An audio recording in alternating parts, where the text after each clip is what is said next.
Estaba justamente ahorita en la mañana y por cierto, perdón que llegamos 10 minutos tarde el día de hoy. Andábamos probando una nueva cosa que tenemos acá para ustedes, una sorpresa muy próximamente para todos ustedes. Pero bueno, fuera de eso, estaba hoy en la mañana, siempre me despierto a las 4 de la mañana buscando ser billonario, bañándome con agua muy fría. Tristemente no ha funcionado. Yo creo que el agua todavía no está lo suficientemente fría.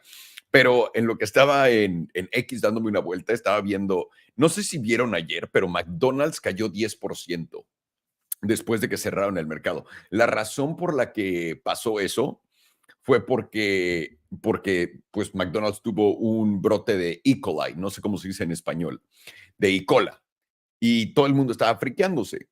Pero lo que está diciendo ahora la gente en X, y esto ni siquiera lo había pensado yo, es que esto probablemente es el toma a McDonald's por ayudar a Donald Trump con la campaña, porque no sé si se acuerdan, yo no sabía esto, me dijeron también en Twitter, que Kamala Harris había dicho que había trabajado en McDonald's y luego McDonald's salió a decir, güey, no tenemos literalmente ningún libro donde hayas trabajado en ningún McDonald's. Entonces Trump fue a hacerle el gran troll que es. Fue a McDonald's a trabajar un día y ahora que salió todo esto y se fue viral y que están ridiculizando a Kamala Harris, pues McDonald's tiene un brote de E. coli. Entonces con eso se los abrocharon delicioso. Y me gustaría ver también, por cierto, si todo continúa cayendo o si no. Algo que les quiero platicar rápidamente es lo loco, porque yo lo estaba, o sea, por más que lo haya estado esperando, no me lo esperaba. Si lo quiero poner así, quiero que vean qué están viendo ahorita. Ok, mi gráfico del SPX, déjenme simplemente elimino volatilidad y también estas cosas. Quiero que vean el dólar. El dólar está como loco. ¿Se acuerdan que aquí dijimos no va a caer más de los 100?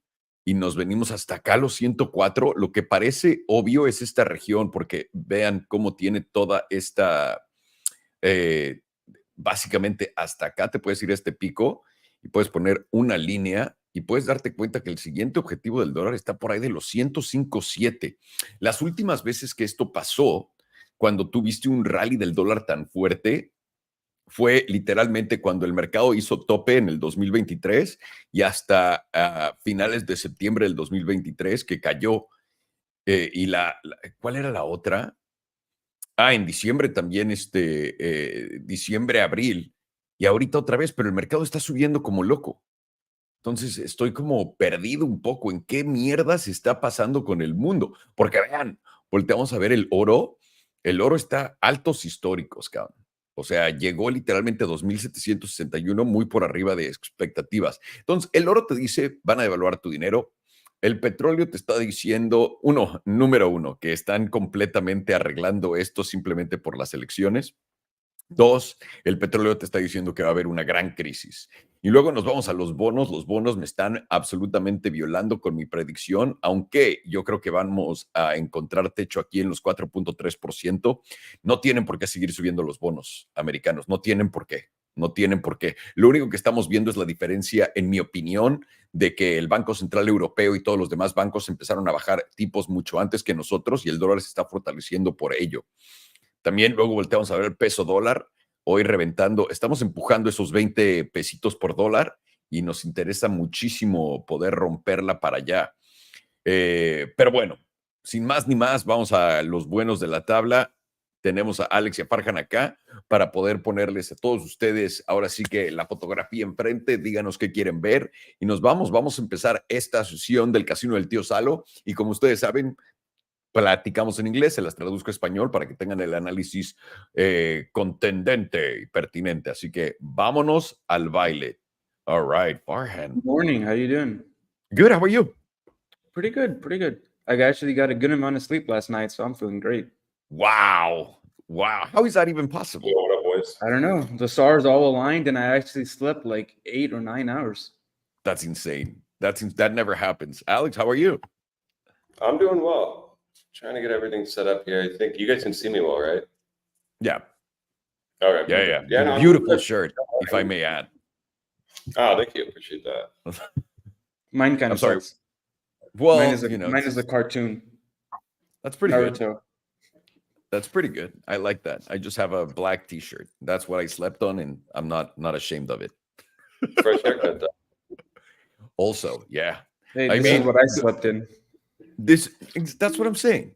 That's what you use your sleeping clothes for the next morning activities, and basically all of your day work, your work day, and then afterwards, exactly, you can do whatever. The one thing is, I need to do something with the mustache. Probably cut it here. I feel a little too pedophile. You know what you should do? What you should do that'll break YouTube? Just like your Pagani broke YouTube, do the Hitler stash. Oh wow. I don't think I can pull it off. I just don't think so. I think there's a lot of friends of mine that would be quite pissed off if they saw me with a little Hitler stash. But then again, that's just me. I could be wrong. Hey, just call it the Charlie Chaplin stash. You're a huge fan of Charlie Chaplin. The CC. That's right. The CC. All righty, boys. We got a good morning. We got some good stuff to look at. And let's start with Rivian and also Spirit Airlines. So whoever wants to do Rivian first, let's do that. I'll do Rivian, or unless you want to do it. Yeah, I mean, it's up to you. All right, I'll do Rivian then. Let me switch to my chart. I'll share my screen. Let's get these motherfucking charts going. And I got to look at mine. Let me make sure. As the second one. Is my audio good? Yeah. Yeah. Perfect. Good. That peso going to 20-1.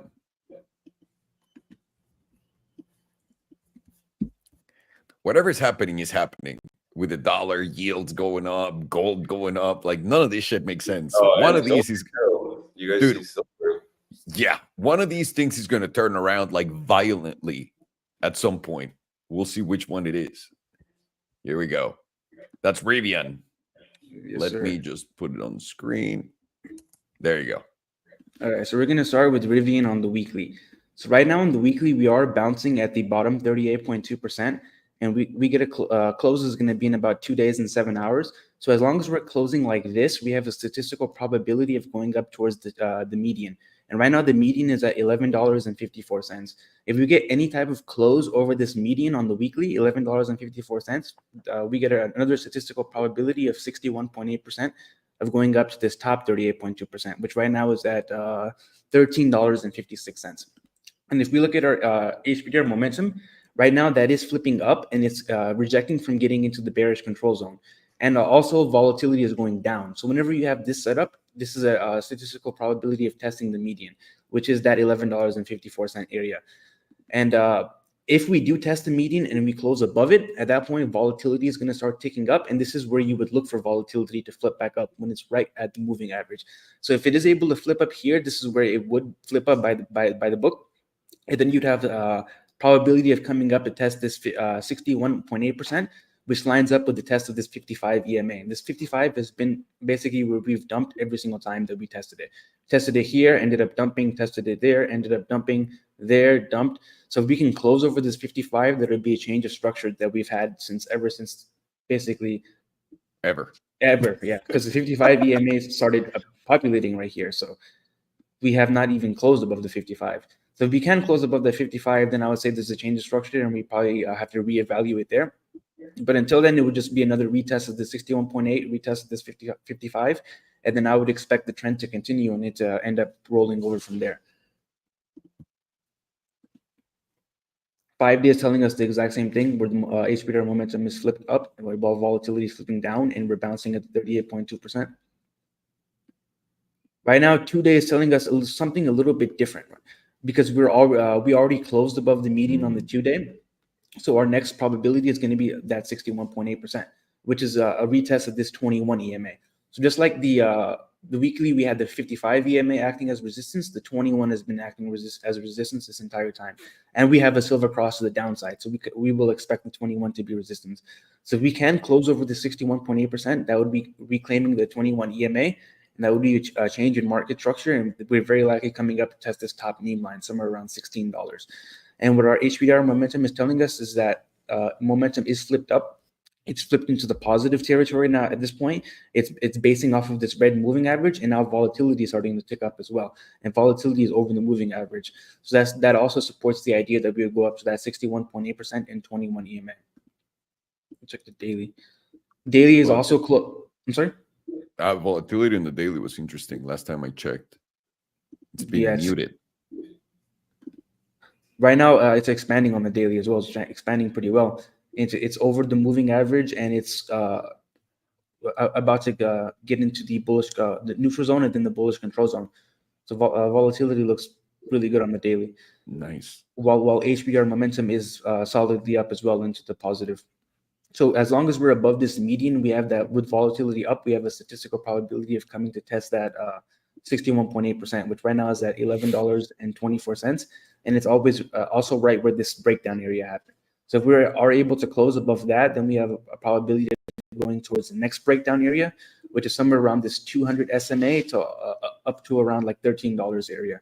And our HBR momentum and volatility does support that. And now the jewel is is flipping back up into the positive upwards curvature, this light blue cyan color. And we're about to get out of the bearish control zone. If we get one more close, the jewel is going to get out of the bearish control zone. And whenever we flip up and get out of the bearish control zone, it usually leads to pretty significant moves towards the upside. Let's check the RSI.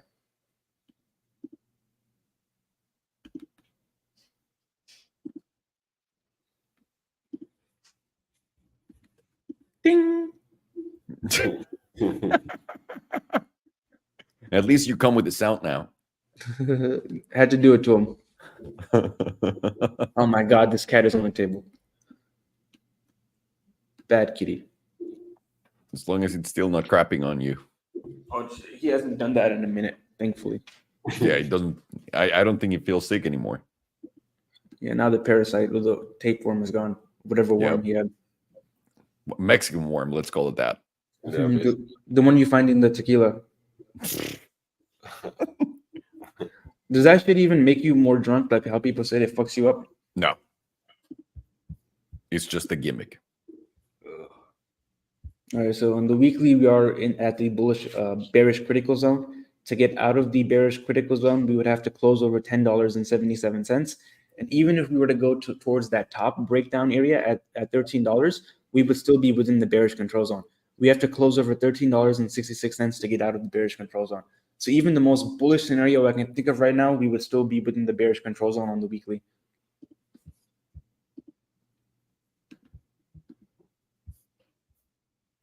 Three-day is giving a rejection of getting out of the bearish control zone. He tried to get out, but he couldn't, and now it's back within the bearish critical zone. To get out of the bearish critical zone, you would have to close over $11. Two-day right now is telling us something a little bit different, where we have a bullish divergence within the bearish control zone, but and we're getting a little bit of a bounce off that bullish divergence. Our first target for that bullish divergence is going to be this moving average, and right now the moving average is $10.81. What's very likely is that we end up rejecting that, and the reason I think we're gonna reject it is because while we're getting this move up with this bullish divergence, volatility is going down. So it's telling us that this is most likely a corrective move, and we're very likely going to reject that and continue trend. But if we do get over that moving average, we're probably going to test the bearish control zone, and that's where I expect to find at the best case scenario the rejection. And right now that'll be somewhere around $11.86. As long as volatility is declining, I'm looking at this as a corrective move. And daily also has that bullish divergence, but the same thing as two-day, volatility has been going down ever since that we've had it, and we've been getting the move up. And now volatility has been at zero for 1, 2, 3, 4, 5, 6 daily candles. Volatility has been at 0%. So whenever we do get that rejection, we're very likely going to get a sizable move towards the downside. Or if we somehow do manage to close over $12, we're going to get a sizable move towards the upside. Yeah, right. That's what that setup is telling you, that there's going to be an aggressive move once volatility expands, but we haven't figured out exactly into what direction that's going to be. Yeah, exactly. So right now on the short term, we're getting a bounce. We're getting bullish divergence on daily and two-day, but we're expecting it to end up rejecting at the bearish control zone and end up continuing trend.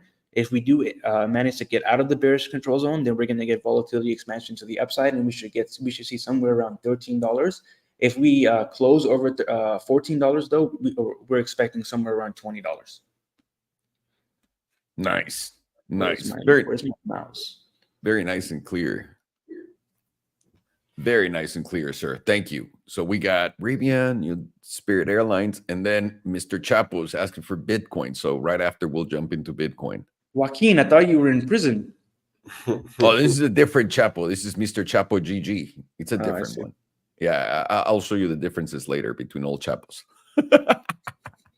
All right, vale. Estamos viendo Rivian en la estructura en una tabla diaria. Lo voy a poner en la semanal para que lo podamos ver todavía mejor de cerca. ¿Qué es lo que estamos esperando ver en estos momentos? Básicamente una continuación de lo que hemos visto hasta ahora. Pueden ver cómo Rivian sube, baja, sube, baja, sube, baja y sigue haciendo altos más bajos. En este momento, de acuerdo a todos los índices de volatilidad y momentum que tiene Farhan, nos está indicando que, si les pongo acá mis hermosos EMAs, nuestros promedios, el primer EMA al que queremos llegar está por acá, justamente acá, en los 10.40. Queremos tener un cierre encima de eso para poder continuar nuestro recorrido hasta probablemente los 12.37 o hasta la zona de los $13. Pero ¿qué necesitamos para que eso se dé? Los voy a llevar a la diaria, ahorrarles el cuento largo. Lo que estamos viendo, y si apago estas cosas, van a poder ver más claro esto.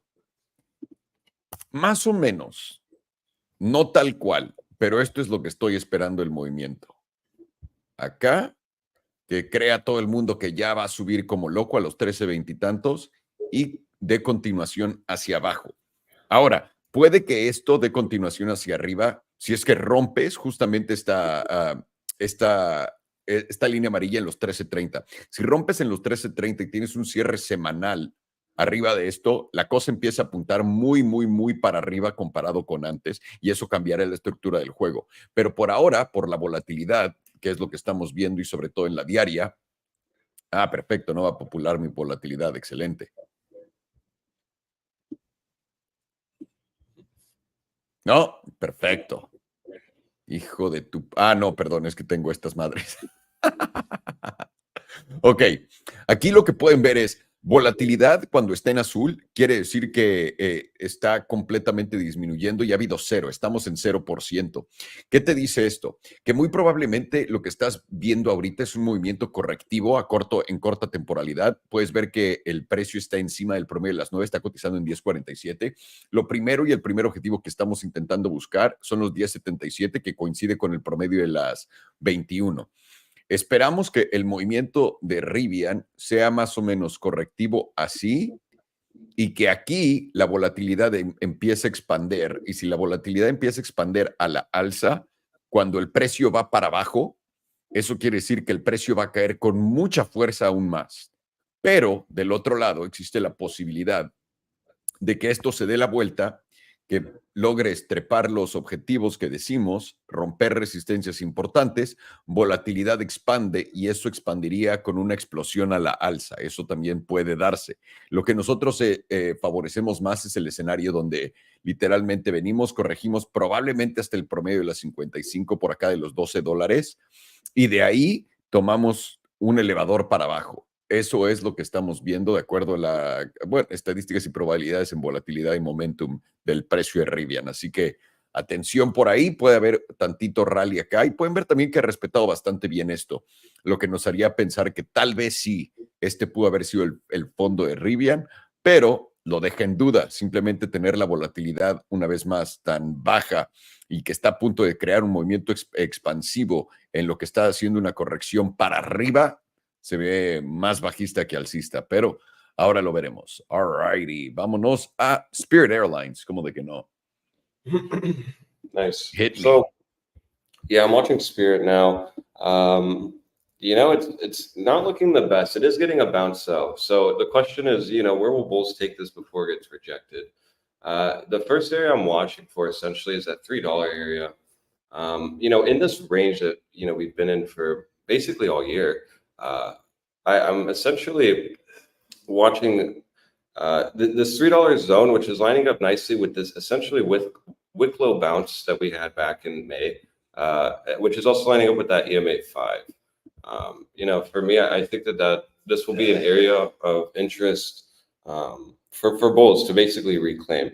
I was viewing the 9 on this monthly, but since this is so sold down, I kind of want to gauge it's the EMA 5, which is this pink here.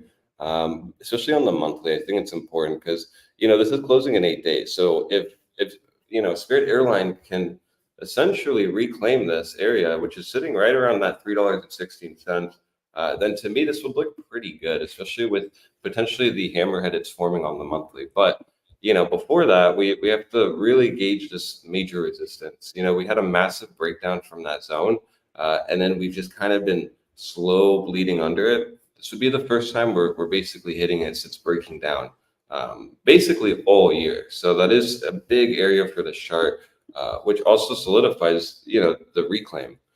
I also think it's interesting how when we view it on a weekly and we look at the Bollinger Bands, and maybe we clean this up with the moving averages, we see the Bollinger Bands on the weekly are actually getting pretty tight. They tried to expand down, but the bottom of the channel still basically caught it.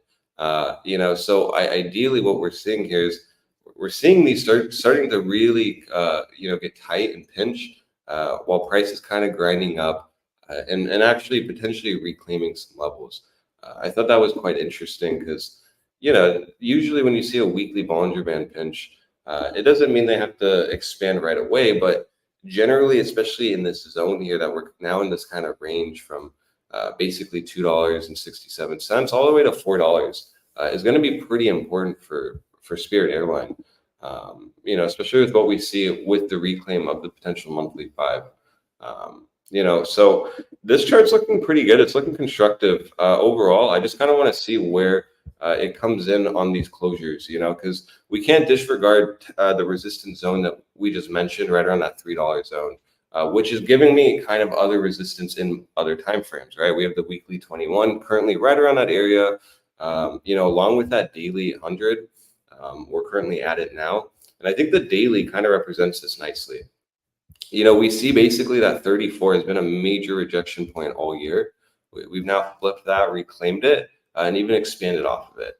So now we're now testing for the first time that EMA 100 on the daily, which should give us some kind of pullback, at least some consolidation, while we see momentum's kind of at extremes now. So it would make sense right here to kind of get some pullback. But it's really simple in the sense that if we start reclaiming this, call it, any daily closures back above $3.16. Do you think Spirit Airlines is going to have, a nice easy move to that $4 zone, in my opinion? And then that will be a big decision maker because with what we do see, this is a massive zone and range for Spirit Airlines. This could potentially be putting it at $4 support and all the way back at $7. Over time, of course, but still overall a massive trade. So that's why it's going to be important to see where bulls want to take this, especially when we know the weekly Bollinger Bands are pinching, solidifying that, yeah, we could get a massive move here soon once they start expanding up or down. For me, I'll be more on the bias. It's going to be up once Spirit Airline can reclaim this $3.16. I think the wise trade is just waiting for that level to get reclaimed, even on a daily, because then what that would do is possibly bleed into this weekly, reclaiming that 21, which would be a massive level. And then it's corresponding with what we're seeing on the daily, where, we basically start reclaiming that $3.16. We've now reclaimed the weekly EMA 21, giving us a nice move back to that 34, which again is lining up right around that $4, which is exactly with what we're seeing with that daily SMA 200. Generally that's how it works. It starts reclaiming my mean line and the EMA 100. We usually get a big move, and at least an easy move back to the SMA 200, which will be an important zone. Check out your, just real quick for me, check out your BBWP4 on the monthly. Yeah, and that is something I was going to mention here, which was, we are hitting extremes. And so when the monthly is approaching that, 5, right here, sitting currently at $3.18, we can't disregard that first resistance rejecting, considering as well we are at extremes. And we've been there for multiple sessions. And granted, we can still stay there for a while, but, that is something to always be cautious about, which could just solidify, we want to see where this monthly closes. And then, maybe this new range, maybe we find a new range, and it kind of bounces from that $2.70, to $3 zone. would make sense. And then these moves, especially with the weekly Bollinger Bands pinching, we're still not getting a setup with, any kind of BBWP, in my opinion. And we're hitting resistance. And so essentially, I would be looking at this as a constructive low, and it could potentially be a macro low with, all the things and levels potentially we're reclaiming now. But it wouldn't mean essentially we're going to go to 4 immediately. It would be first reclaiming that $3.16 and then actually holding it, consolidating. When you get a chart sold down as much as Spirit Airlines, that's kind of what you'd want to see. It's just very slow. If you're bullish, and this would be the healthy scenario, in my opinion, is a very slow grind up, but just bullish continuation overall. What you don't want to see is something like Rivian does, where it just kind of pops up and then rejects hard. And so this is welcoming though. And, overall, Spirit Airlines is making constructive, price action here, especially with these closures coming up, big closures in about like 8 days. So ideally, that's kind of what I'm just going to be watching, engaging, especially this monthly. This monthly can start reclaiming this 5, then what we'd expect is this to keep holding, and it's going to keep lining up with that $3.15 support or resistance, depending on if we reject. For now, though, it's looking quite good.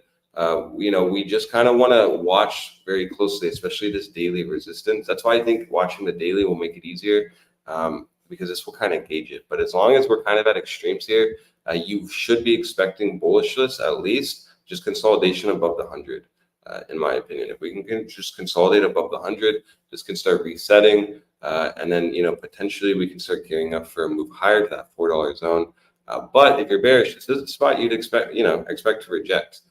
We're at weekly, daily, even approaching monthly resistance, while everything's at extremes, which can stay there for a while. But that's kind of the idea behind it. You then want this week monthly, instead of turning into a nice hammerhead, kind of more into a doji, after kind of hitting this and rejecting. And granted, as I mentioned before, we haven't hit this in a very long time. We've been under it all year essentially. So it would be not wise to assume we're going to break it the first tap, but rather at least start reclaiming it on the daily, which would be that EMA 100, which then can cycle into the weekly, reclaiming that EMA 9 and that 21, which will be a massive level. And then ideally we just consolidate. And then, that giving us momentum, because you're going to want to have momentum to break this $4. We break back into this. This is going to be the area where bears are going to max step in. Because if they don't end up, stepping in here, this opens up to a lot bigger range. And if, even, Spirit Airlines starts reclaiming, call it $4.50, $4.45, it's going to look pretty good, actually, especially on the weekly, in my opinion. And especially if it can hold it, that'll be a big area, So if it can start reclaiming that and holding that, then it'll just start solidifying that this is or was a major low that was put in.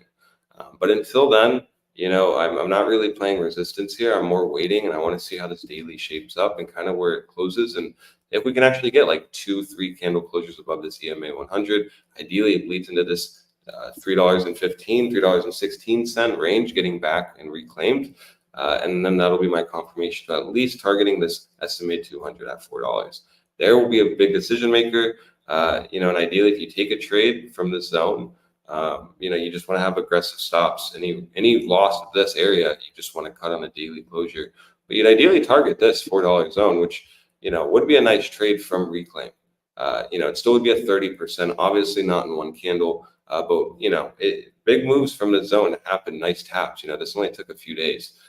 So, Spirit Airlines is very volatile. Be very cautious about this zone rejecting, though, for the first time. And that's why I don't think it's wise to, aggressively front run that reclaim, even if the 2 days looking like this, because again, we're just approaching resistance here. And it's still evident on a monthly and a weekly and a daily, but it's still looking good. So that's why I just want to see where it kind of closed and holds. And then ideally we can start resetting that momentum. Well, a day for 44% green is a pretty good day for anything in my book. So Spirit Airline. Yeah, dude, that's insane. But it's just because so what's dangerous about it right now is that they're saying that Frontier is actually going to bid for them because they're going to go bankrupt. So they haven't already gone bankrupt yet? I thought they did, but this might be the we can help you out. Does that make sense?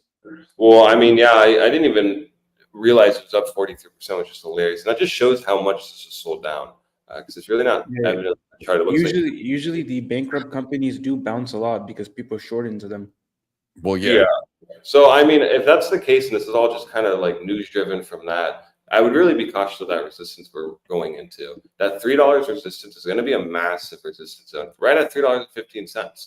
And so I'd be really watching then on that case, because overall the macro trend is still down. As long as we're under, $3 and right around that $3.16, $3.22. And so if you're bearish, that's kind of the area you'd expect a massive rejection then, especially if there's risk of them filing for bankruptcy. I'm unsure any news about that. But yeah, Farn's right. Those news kind of driven pumps usually just end up short squeezing and then fading out. Thank you, sir. We'll do Bitcoin right after this. Right after these commercials. Tired of the same dildo your wife uses? Sorry. Ok. Vamos a empezar el análisis de SAVE, que es Spirit Airlines. Quiero que quede algo claro antes de que empecemos a ver esta tabla. Spirit Airlines básicamente está en bancarrota, ¿no? Lo pueden ver que ha estado desde aquí, desde el pico que ocurrió en el 2015 hasta hoy, abajo 96%, para que quede claro eso. Lo que estamos viendo hoy es un pompazo de casi 50%, aquí lo pueden ver. ¿Por qué? Porque Frontier aparentemente los va a comprar o los va a salvar de este problema. Por eso estás viendo este mega rebote. Y ahora estamos en una tabla mensual. Voy a poner simplemente mis promedios para que vean que viene el promedio de la 9. Acá, desde la última vez que nos rechazó, que fue por acá ¿cuándo fue esta vela? En enero del 2024, a principios de este año, no hemos revisitado el promedio de las 9 mensual, que normalmente lo hacemos sin problema. No tengo las 5 en esta maldita computadora, no. Ok, en fin, vámonos rápidamente al gráfico semanal. Pueden ver el velazo que está causando en este momento, donde estábamos en mínimos en el 1.44 y el precio ahorita está en 3.7. En 3.07. Tu primera resistencia es justamente donde va a topar el precio, justamente acá, por ahí de los 3.15. Lo primero que quieres ver, si eres alcista, quieres tener un cierre arriba de esta resistencia en los 15.55 y aparte quieres consolidar poco a poco. No, este tipo de movimientos normalmente es un rechazo y continuación. Eso es lo que normalmente pasaría. Y en el gráfico mensual, antes de que me vaya del gráfico mensual, cuando les enseño volatilidad, pueden verlo en los extremos en los que estamos.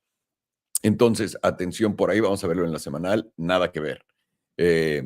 Nada que ver. Y aquí estamos justamente pasando esta línea en este San Pompazo continúa 50% y queremos treparnos encima de estos promedios.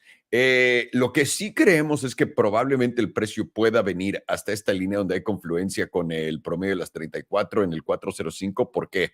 Porque cuando lo vemos en la diaria podemos ver que ahí está el promedio de las 200, justamente estamos por encima del promedio de las 100 y de todos los demás, el 9 está por encima del 21, lo que nos indica fuerza, pero no sabemos qué tanta fuerza lleve en total. Lo que nosotros esperamos, si somos alcistas, es que el precio haga esto por encima de esta línea y pueda romper esto y consolidar una vez más.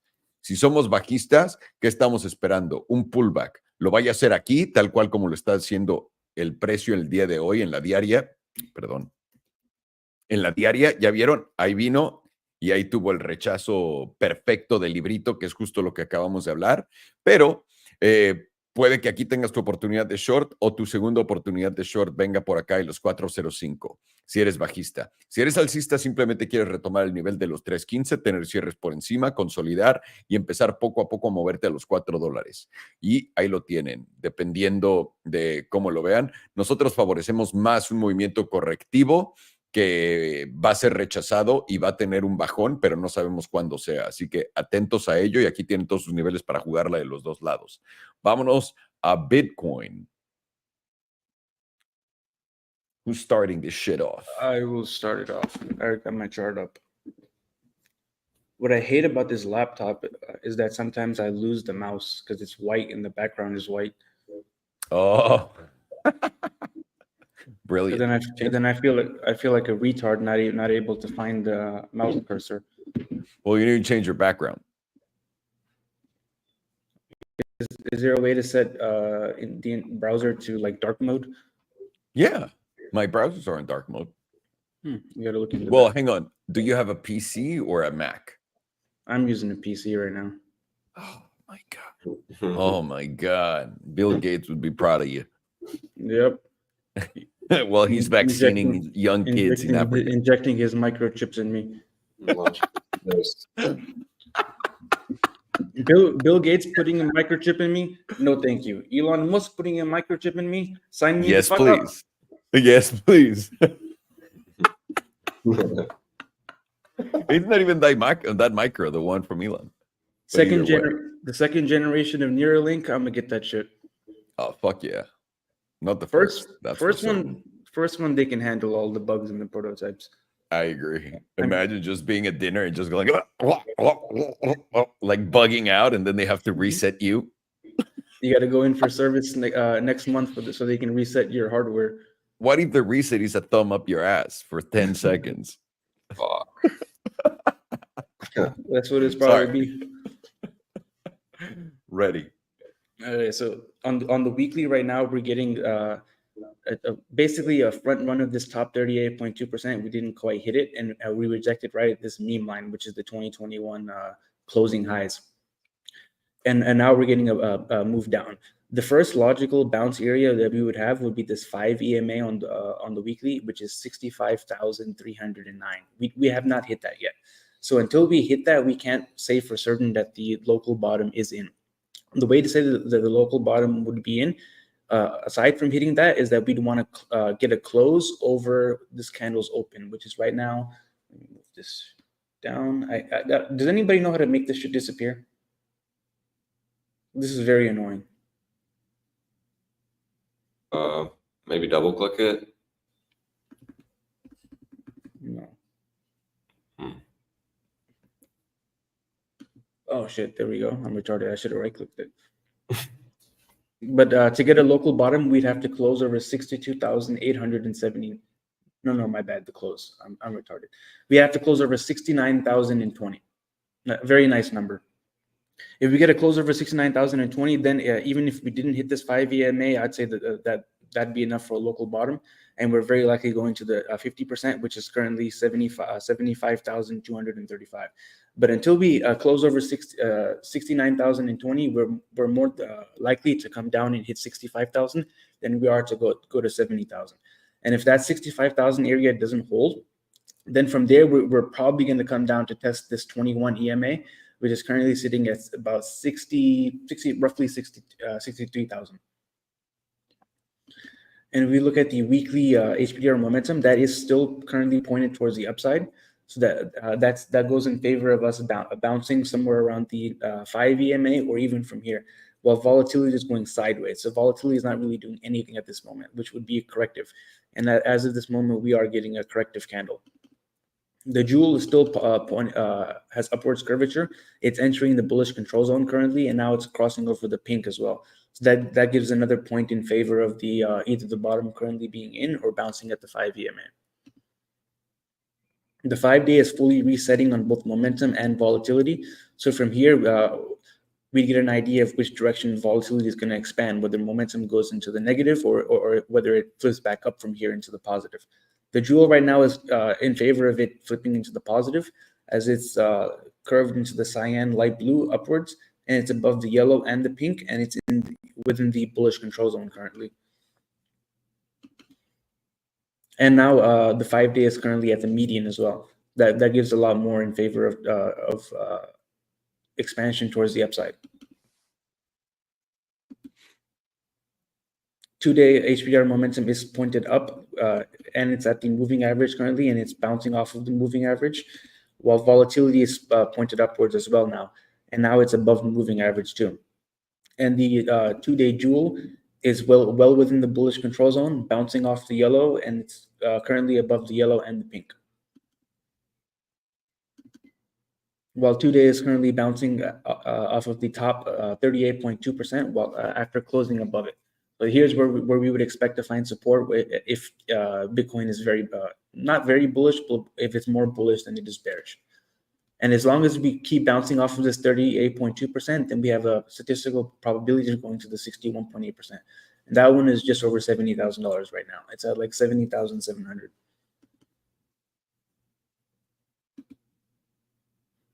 Daily right now is flipped down, and it's within the negative. It's deep within the negative at 32.38%, while volatility is starting to flip up. Here's where we would expect to find resistance on volatilities at this moving average. If we do get over this, then that would be a confirmation of volatility expansion. And then we would have a statistical target from the HPDR from there down towards this bottom 61.8%, which is would be a retest of this 200 SMA after closing above it.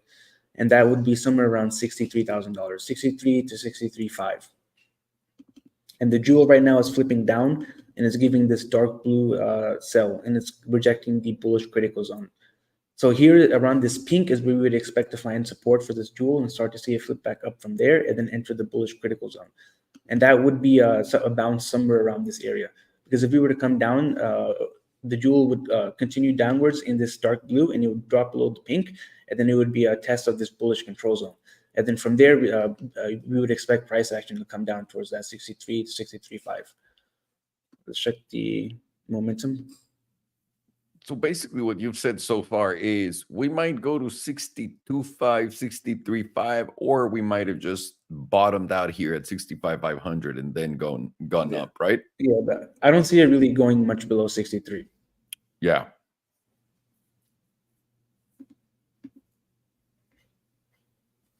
I just think before the big up, there's going to be a big, this is cooked. And that's when we got to grab our balls, boys, and go all in like complete, absolute degenerates. And if we do one candle, like imagine just 1 4-hour candle drops us from 66 all the way down to 63K. Everyone would be like, it's over. Yeah. And that's where we go in. So right now on the monthly, we are going to turn up on monthly momentum, and it's going to be a bounce on the bullish critical zone. So it's going to be a rejection of getting out of the bullish critical zone if we close the month over 65,852. So we're currently a good amount above that. And every single time that we've closed and turned the monthly back up within the bullish critical zone, we've had very significant moves, like right here. But this time, we're definitely not going to have the move that we did back then, because this was a 4,000% move to the upside. Probably not going to get a 4,000% move from here. Probably not. But a 100%. Holy shit. Right? Then a Big Mac is going to cost you like $1 million at that point. $1 trillion. Yeah, we're all going to be trillionaires. Elon Musk is going to be the first quadrillionaire. That's a new word that I just created. But 100% move is not out of the question if we're comparing it to a 4,000% move. Very easily, we could hit somewhere around $120,000 from that move up in the bullish critical zone. Not only that, but monthly volatility is gonna be extremely low at that point as well. Because currently we are at 18.8% volatility. We're about to drop below 15% off of this next monthly open, and then from there, if we expand, we have a monthly volatility stochastic momentum setup. And the last time that we fired that off, when was the last stochastic momentum setup? It was right here. So we started firing it right here at this point, and the monthly setup gave us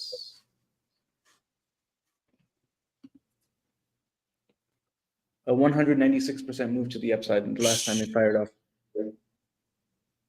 So 100% move does not seem very crazy. And that's a close above 6,500? 65,000? 65,850. Okay. 8 days, 10 hours. Weekly right now is going to stay to the upside as long as price is above 62,104. So even if we drop down to 63K, even 62.5, weekly momentum is still going to be to the upside, and it's still going to be a bullish setup. That's why it's going to be extremely, extremely logical in your favor to go long somewhere around the 63s to 62s and just average in. But that's not financial advice, though. It's just that's right. Just journaling, so just stupid thoughts. Just what we retards have to do. Yeah, exactly. So right now on the weekly, volatility is entering back into extreme lows. It's dropped below 15%. So if we were to start expanding from here, statistically, we'd have a probability of getting like an 85% to 90% probability of getting somewhere around a 30 to 35% move to the upside, because price is still above 62,100 and let's say 150 to be safe. And 30% That's if to the volatility upside. expands. I'm sorry. Yeah. From here, volatility Got it. starts expanding. So let's see what that average move would take us. Let's be conservative and take it from here and do 35% to the upside. Holy shit. That'd be boys. that would be somewhere close to $90,000, basically. Yeah, somewhere close $89,000 and $90,000 if volatility starts expanding from here.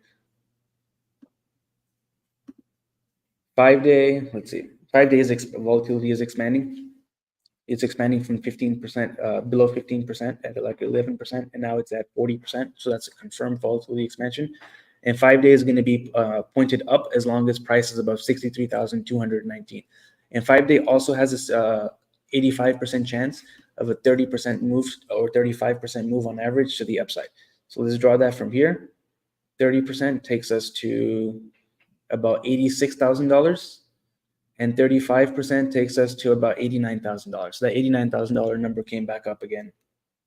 And statistically, we'd hit 89,000 as long as price is over 63 to let's say it's 250 to be safe. Okay. 2 day, we're not getting one of those setups on the 2 day because volatility didn't drop below 15%. It is expanding, but we didn't drop below 15%. And now the pivot is we're gonna turn down if price is below 67,000, let's say 900. We're currently below that by about $1,200. So and we close in 1 day and 10 hours. We close tomorrow. So there's a possibility by tomorrow close we could be above 67,850 or 67,900. But if we are not, then momentum is going to turn down on the 2 day, and we're going to test the edge of the bullish critical zone, and that's where we would expect it to bounce. And right now, daily is going to turn up. It's going to be down as long as price is below 68,818.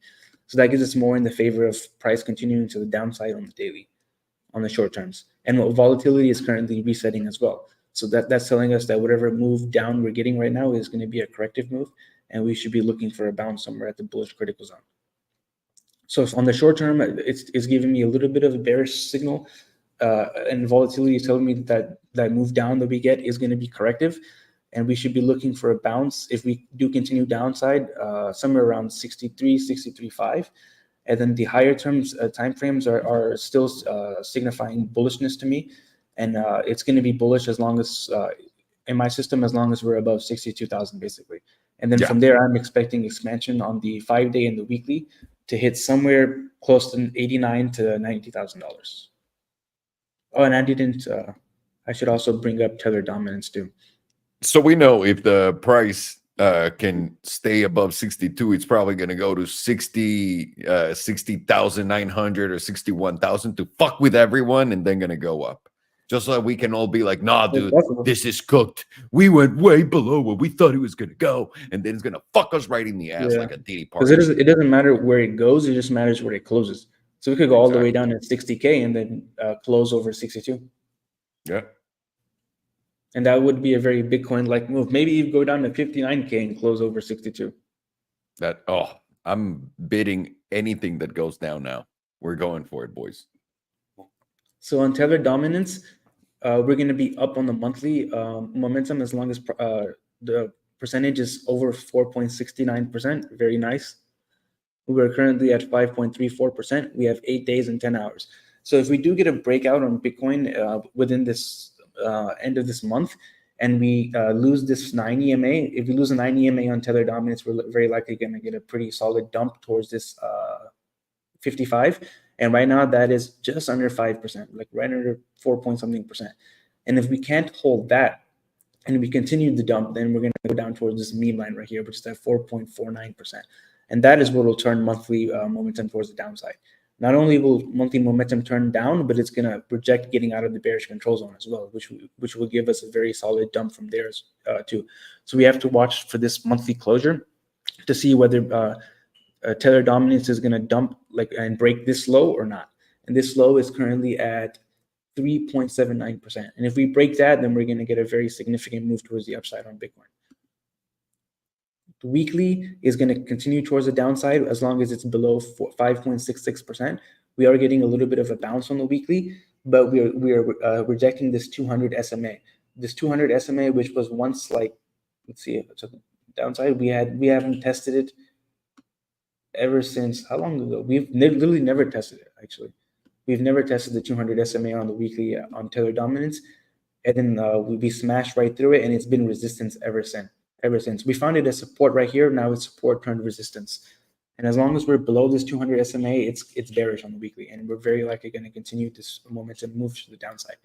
And right now, volatility is about to give us a setup too, where volatility is at 9.92%. It's dropped below 15. So if we get any type of volatility expansion from here, statistically, the move is going to be to the downside as long as it's below 5.66%. And that should be a pretty massive move down as well, because this is a weekly. 5-day volatility is expanding from extreme lows. So we are getting a setup there. And momentum is going to be to the downside as long as it's below 5.71%. So statistically, we should get a pretty solid move to the downside, maybe probably towards this meme line at 4.49%, which is going to turn down the monthly momentum as well. And we're only at 28.57% on volatility. So we could go all the way towards like low 90s before this tops out. And that would be enough to get us down to this bottom meme line and turn the monthly momentum down. 2-day is getting somewhat volatility expansion, but it's starting to curve down a little bit. And it's going to flip up as long as it's above 5.29%. So that does give us probability if it flips up of testing this 200 SMA, which would then be very likely resistance. That's at 5.56%. And daily is going to remain up as long as it's below above 5.16. But as you see, volatility is dropping on this move up. So it tells you that this move is very likely going to be a corrective move. And we're probably going to find this 55 EMA as resistance, as we do have a silver cross to the downside. And that's about 5.5%. So currently on Tether dominance is saying on the short term, they were probably going to get a little bit of a bounce move up to retest the silver crosses. Long term is still looking bearish, and it's looking like we're very likely going to turn monthly momentum to the downside after the 5-day setup plays out. And Bitcoin is looking slightly corrective on the short term and on the corrective to the downside. And on the long term, it's looking like it's going to make a higher low and then continue its move towards the upside. Nice. Very nice. Alex, you want to share yours? Yeah, let me do that. Yeah, good stuff, Aaron. Cool. Yeah, so I just want to start with Tether dominance. I'm seeing the same thing Farn is seeing, but I'm more in a camp that we probably see a bounce now, in my opinion. And why I'm saying that is because ideally what we'd want is, we'd want this 21 to kind of reject here. We're seeing that now. Tether dominance has been in this basically up posturing in this meme diagonal it's been holding. We just recently broke it. What I don't want is I don't want us to start closing back above it, because then this could start looking like an SFP, especially at that SMA 200, which is an area we talked about, for some reaction. Since we closed here on October 20th, I was expecting us more to have a bigger dump. That acted more like a trap. We got quickly reclaimed. We see the daily has been kind of rejecting the diagonal. We've then rallied up today. To me, this is looking like almost like it took all the stops up here, front ran that 21, and now we're coming back down. And that's kind of what I'm seeing with crypto. I kind of want to see that rejection hold if we're actually going to get a bottom around this zone on Bitcoin, which I'll show shortly. The 2-day also lines up with what I see. We see here the EMA 100. I talk about it a lot. It's very important with crypto. We've just today rallied and hit it. So it makes sense we're going to reject now, ideally, as long as this 2-day can close under this 9, but especially back under 5.3%. Then to me, this will just look like a bearish retest. And that's why I think viewing this on a more 2-day can help get less chopped out. That's kind of what I'm gauging on.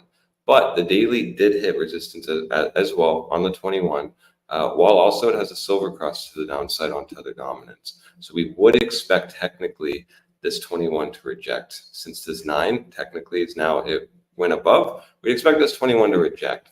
I also like the 5-day, potentially setting up 2 silver cross to the downside, just solidifying more of the bearish momentum I see with Tether dominance. Despite this rally up, I just want to see kind of where it's going to go, because again, are we front running areas like at that 5.4%? Seems like it got front ran by Tether dominance. Was that it? I'm unsure, but I just know that two things.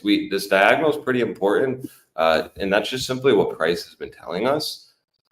So I'm just going to go with that and gauge it. And currently it's above it. And then also this 5.34% is pretty important, because that's kind of what was holding us in this range here. And then we broke down, and then now we're going to reclaim it again. That's something I'm watching. That's kind of why, again, I just think ideally Tether dominance rejects here. And that basically lines up with what I see with Bitcoin. I agree with Farn that we easily can go back to 64,600. It's like 64,400 to 63,300. And why I'm saying that is because if we view this on a daily, we can see here, anytime we've essentially deviated this line or even rejected it, we usually go back and retest that SMA 200.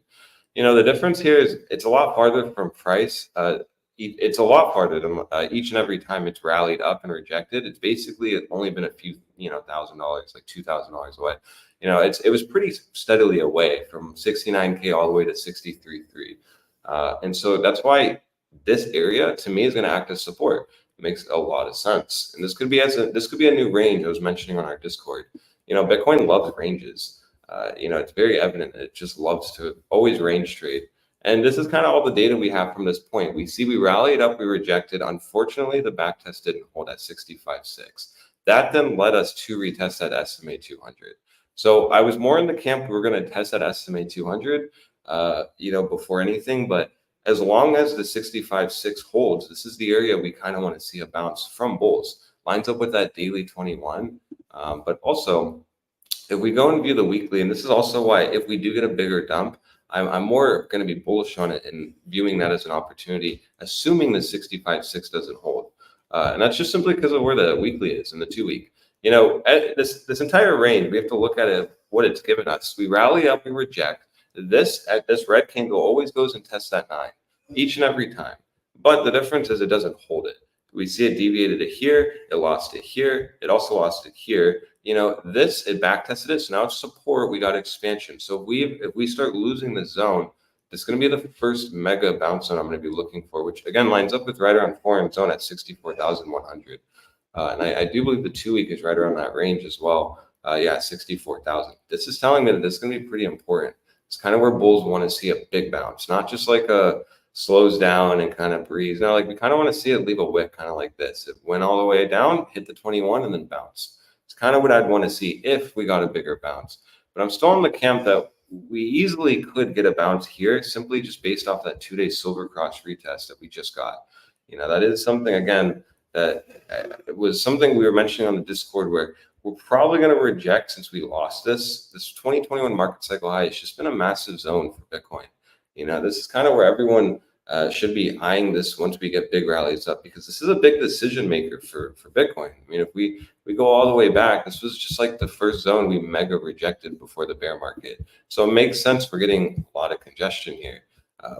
When we view it more zoomed out, I'm more viewing this as just a back test for now of a silver cross of the back test of the 9 and also this meme line here, while also Tether dominance is potentially testing and putting in a bearish retest of that EMA 100, and it's rejecting now. So that's why I'm more in the camp. I want to see a bounce here on Bitcoin. I want to see this 2-day hold. We can come down slightly more and actually test that 65.6. But overall, until that gets lost, I want to view that as support, and I want to see that hold. If that can hold, then we easily could see something like we reject. We then start consolidating. People start getting really bearish. And then that's what fuels us up, assuming we actually break this zone here. That 2021 market cycle high is just, going to be a big decision maker, because, when we start reclaiming it, the setup's still on and the trade setup is there, and that should give us a move to $73,000 at least. But assuming we don't just rally up and reclaim it immediately, I'm still watching for a higher low across the board. I do think the weekly made a higher high here, so it makes sense that we're now getting some, pullback. Viewing it on a weekly here kind of shows, this was a rejection area. We then came down. So the weekly making that higher high and coming back down to that 65.6. I mean, it makes sense to me. We just want to keep seeing if that holds. So then, BBWP can actually potentially give us a proper setup where this expands and we get that real Bitcoin move. We see it's starting to contract again after basically going slightly above 15%. This is something I mentioned to watch as well, because when we were getting this dump here, I did talk about this where when we were massively dumping, BBWP on the weekly rose slightly above. It started to break out. Where was it? Let me get it right here. It's right at this point. It started to like rise above. I thought the move was happening, and then it just started to contract again. And that is something we could start seeing. But also it's welcoming that the 2-week is starting to flip up. And so that's why it's more all eyes on Bitcoin. Watch for that back test around either 65.6. And I'm going to count this as this probably potentially has happened. So if then Tether dominance starts going back above today's, or let's call it the 2 days high, and actually fills out this wick, then yeah, I'll be more in the camp. We're probably going to go back to, test at least 5.5 to 5.54%. And that probably lines up with Bitcoin then going back down. And actually testing that 63 to 64K, which again just makes sense. This was massive resistance. We broke back above it. This will be the first area of support. We lose that. I want to see where this EMA 100 goes. In an ideal world, it lines up nicely with that estimate 200, giving us an ultimate confluence zone of a bounce. And then from there, that should be the last area where if bulls don't step in and bounce there, then things are going to start looking more concerning, especially on the weekly. Because then we're losing that weekly 9 again. And then at that point, the 2-week also could lose that weekly 9, which that's something we wouldn't want to see, because then it just means the chop is back on and we're really not getting expansion. And yeah, maybe we just keep chopping around, if not breakdown. So I'm either watching, it's real simple, 65.6 to hold, which is kind of what we're getting now. So ideally, we just kind of want to see if we actually can reclaim that daily 9 today. And this can just act as a front run of the 21 on the daily, which lines up with the 2-day silver cross retest. Or we lose that and we end up just going down to here, 63.3 on a wick maybe, or 64K, which lines up with the weekly, 2-week, and potentially daily support. And so that's it. And that's okay. It's really simple. It's more a waiting game, especially, since this ended up unfortunately deviating, like we reclaimed it. It did reclaim it, but, it just ended up losing it. And this is why if you can trade more lower timeframes, this is what I was talking to Farn about. Where was it? I think it was on an hourly. This kind of would have been my area of, because I know everyone was watching it, right? We went to 69.5. It was really good. This would have been my area of being more caution, though, is on an hourly. Once we lost this, cool, we're holding the 21, but it's a really Bitcoin move to always put in like a shallow lower high before a breakdown. And this would have been the area to be cautious, especially since this was the area to run. This is a big support zone. So we would have wanted to kept seeing this hold even on like an hourly after reclaiming it.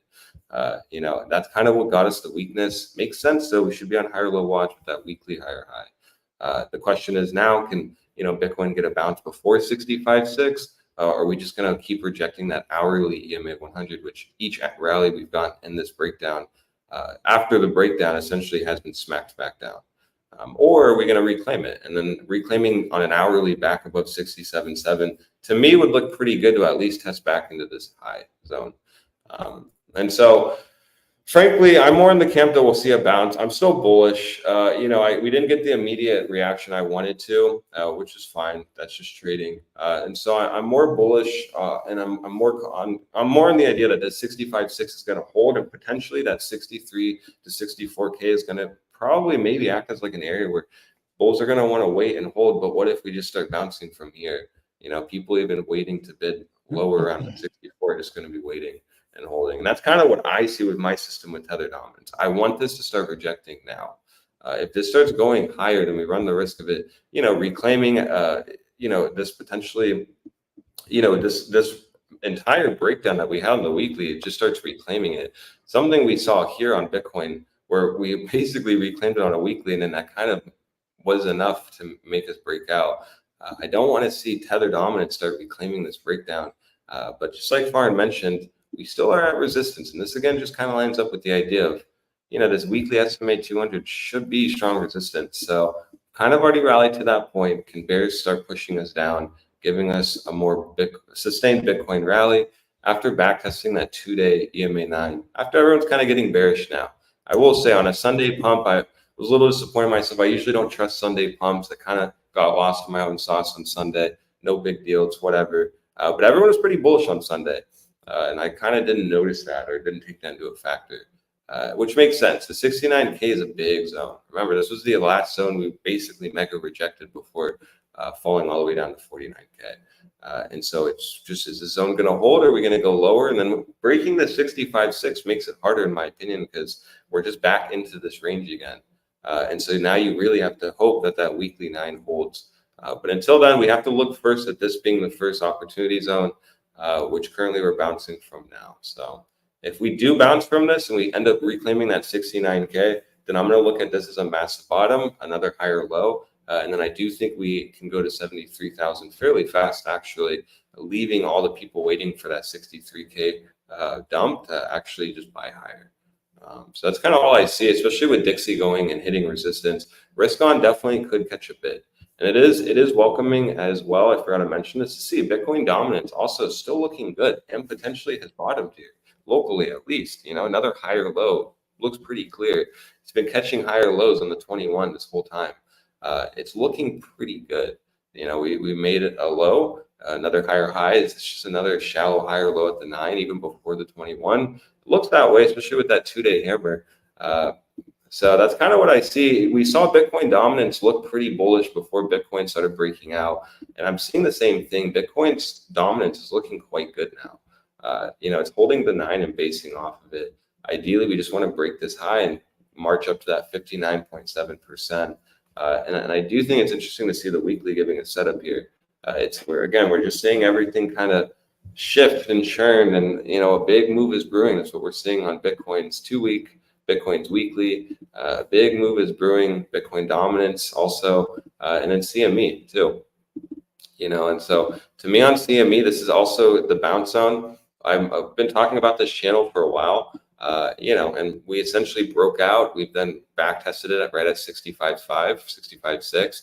A lot of area of confluence I'm getting with the 65.5, 65.6, telling me that this should kind of be the area to come down. Obviously, CME 2-week, and again, test at 9, like I mentioned on spot. But taking it on a lower time frames is kind of the area we'd expect to bounce. You know, so again, it's just lining up for. I'd be more on the defense and watching for, you know, potentially a bottom around here, or an opportunity right around 65.5, 65.6, which again is just lining up with that 2-day silver cross, especially when Tether dominance is looking like this. So that's kind of all I see with Bitcoin, Bitcoin dominance, Tether, and Dixie. Everything's kind of at resistance, like Dixie and Tether dominance. You know, Bitcoin did dump already. It went from 69 all the way down to, you know, 66,000. So, you know, is that when super bullish markets in Bitcoin, at least back in 2023, the pullbacks were pretty shallow, and the people, a lot of like sentiment across the board, if everyone agreed we were going to 63, probably meant we bottomed at 66 or 65. And that's kind of what I see across crypto Twitters. You know, everyone's agreeing, okay, open interest is high, fear and greed's high. Everyone got really bullish at resistance. We should all get a pullback. But like I also saw, and I remember in 2023, you know, open interest can stay insanely high for a very long time. That can often act as like a trap, that kind of thinking. But obviously, you know, we'll see. We did reject resistance. We're now at massive support. So ideally, we get a bounce here while Tether rejects. Nice. Very nice. Thank you. Thank you, boys. That was awesome. I got ETH and Jupe, JUP. All right, so I'll do ETH. How lovely. I'll do Jupe, I guess. Do it up. Lots of data to deal with. Lots of data in that 12-day chart on Jupe. For George, we're going straight to $10,000. All right, a billion. What? Don't fucking sell yourself short. I'm sorry, George. And whoever's asking about Ethereum, by the way, goes up until where do you think Ethereum's going to go up? It's going up. Like, well, that's number one, and the second one is like, at what, like, what's going to be the top, so I can plan my next financial bad move on it. So, someone was asking me the other day on Rivian, and he goes, Do you think by December we can be at like I can't remember the target, say $13? I'm like, no, dude. By December, it's in 2 months. Yeah, Buddy's I'm like, got rent no. to make. I'm like, yeah, no, you're not going to put money into this and make 30% guaranteed. And then that's going to get you out of your fucking debt, my friend. Like, fucking relax. That's what Crown says on the live streams. It's hilarious. Whenever someone gives him a deadline, he's like, buddy has to pay rent. Yeah, that's the only explanation for that. And also well, yeah, that's basically that. Alrighty, I'll do this one. Let's do Bitcoin. Vamos a ver Bitcoin en español, damas y caballeros, y estamos viendo una tabla mensual. Vamos a ver, para todos los que están entrando por primera vez, a esto fueron nuestros altos históricos en noviembre del 2021, que fue justamente la línea verde de 69,046. ¿Qué hemos hecho desde entonces? Caímos, consolidamos y subimos, y ahora estamos consolidando una vez más. Esto, para la gente que no sepa, este es un patrón que se llama la gran copa de té, ¿no? La copa y aparte también la agarradera de la copa.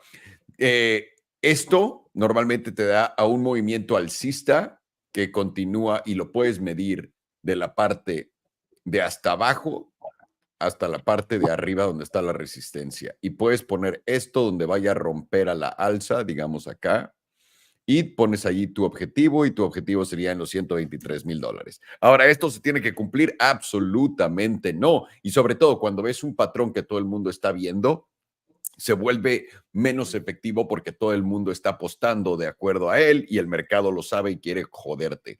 Así que atentos ahí. Lo que sí es, vamos a aprenderle rápidamente los promedios. Estamos muy por encima de todos nuestros promedios, sobre todo el promedio de la 9, que es muy importante para nosotros. El promedio de la 9 está en 60,025. Bitcoin está cotizando en $66,500. Vamos a ponerle así por este momento. Vamos a la semana. Es más, espérame. En la mensual quería ver la volatilidad. Exactamente, nada. Lo que está pasando con la volatilidad cuando la ven regresando para abajo o para arriba está haciendo un reset y eso nos va a dar el siguiente movimiento de continuación. Eso quiere decir que si el precio va para arriba y la volatilidad va para arriba, va a apoyar eso. Si el precio va para abajo y la volatilidad para arriba, va a apoyar también el movimiento para abajo. Nos vamos a la de 2 semanas. Déjame pongo la de 2 semanas que Alex me estaba enseñando. Y podemos notar rápidamente que acá teníamos nada de volatilidad, estábamos en el piso, estaba literalmente muteada por 1, 2, 3, 4, 5, 10 semanas en total y luego tuvimos este gran movimiento. Ahorita tenemos el mismo setup una vez más, 1, 2, 3, 4, 5. La volatilidad está en 3.17% y la quieres ver llegar a donde está esta línea en los 15, 13. Una vez que la volatilidad llega acá y empieza a expandir, es lo que te va a ayudar a ver que el movimiento que está dándose está expandiéndose en la dirección. Bueno, que el movimiento que se está dando se expandirá fuertemente en la dirección en la que se esté dando, que esperamos sea la alza. Pueden ver que el promedio de Bitcoin del 9 está en $64,000. Esto es interesante. ¿Por qué? Porque en la semanal estamos abajo de donde la volatilidad se empieza a expandir. Eso es algo que vale la pena notar. ¿Qué nos dice eso? Que estamos ante un movimiento correctivo. ¿Y ese movimiento correctivo a dónde nos puede llevar? Aquí hay dos escuelas de pensamiento, de acuerdo a la de Farhan y de acuerdo a la de Alex. La de Farhan nos dice que nos puede llevar hasta los $62,000 y no tendríamos problema y de ahí subiríamos. Eso quiere decir que más o menos la verías básicamente llegar hasta el 21, la zona del 21, y de ahí darse un brinco para arriba. Pero Alex lo ve más como que todo el mundo se está esperando ese movimiento, el bajón.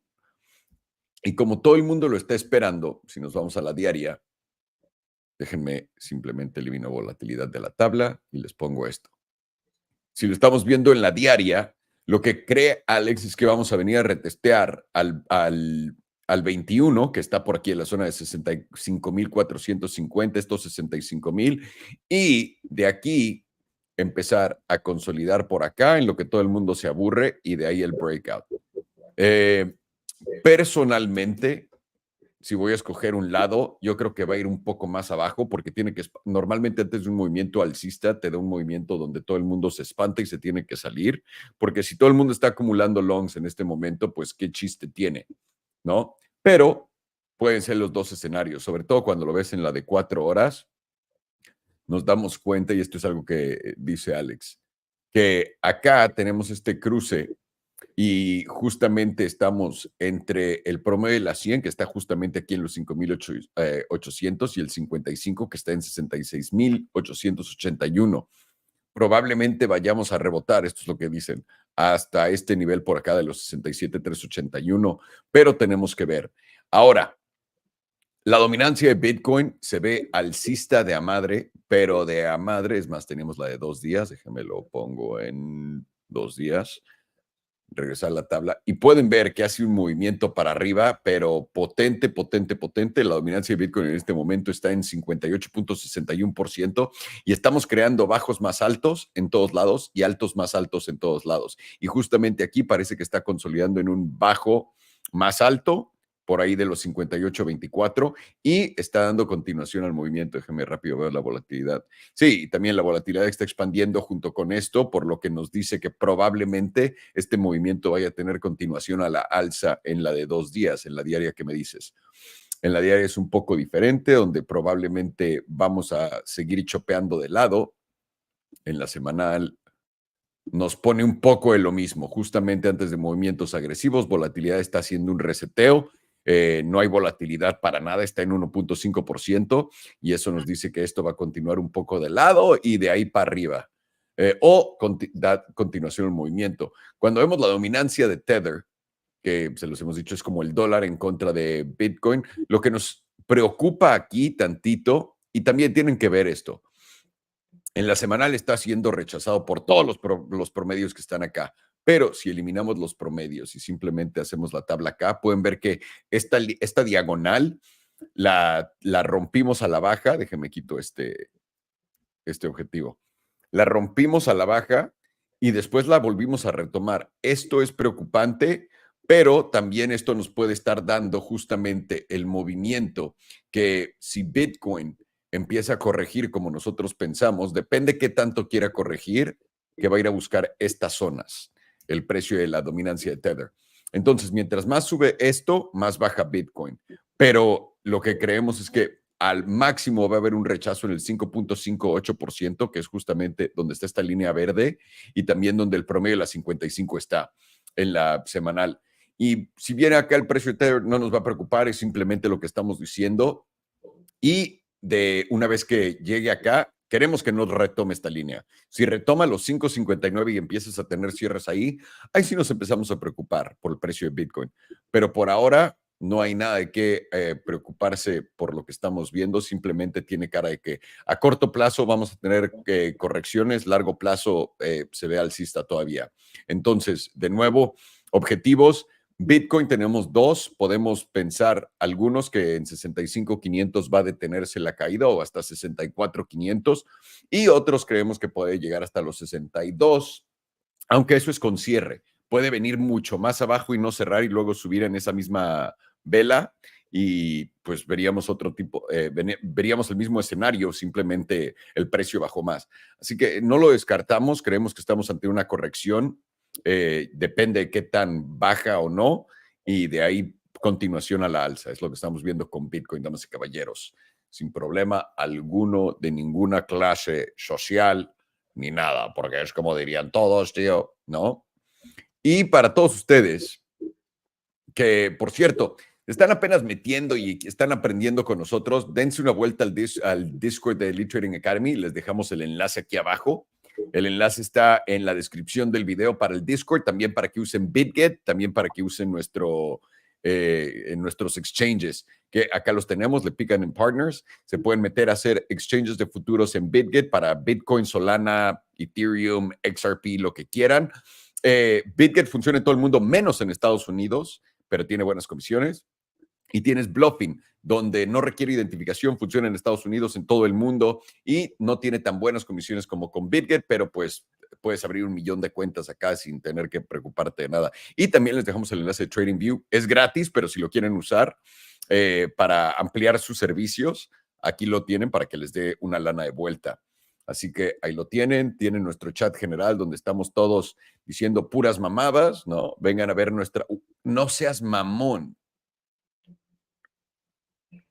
415% se llevó Axel. Oye, Axel, ¿te puedo contratar rápidamente? Bien por ti, mi estimado. Gran movida. 750%. ¿Cómo están ganando eso?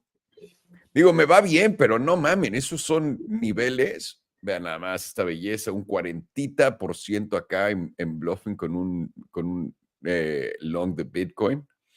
No, bueno, están absolutamente enfermos todos, 207%. Bueno, en fin, me da gusto verlos a todos romperla por acá. Acá tienen también el análisis de Alex, los análisis de Farhan. Tienen para pedirnos cualquier tipo de tabla.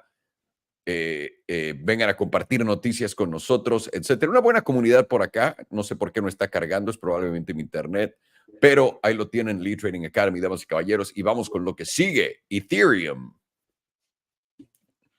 So, do you think Ethereum will go up to this target before October 29th? October 31st, I'm sorry. 31st, buddy is really late on his rent.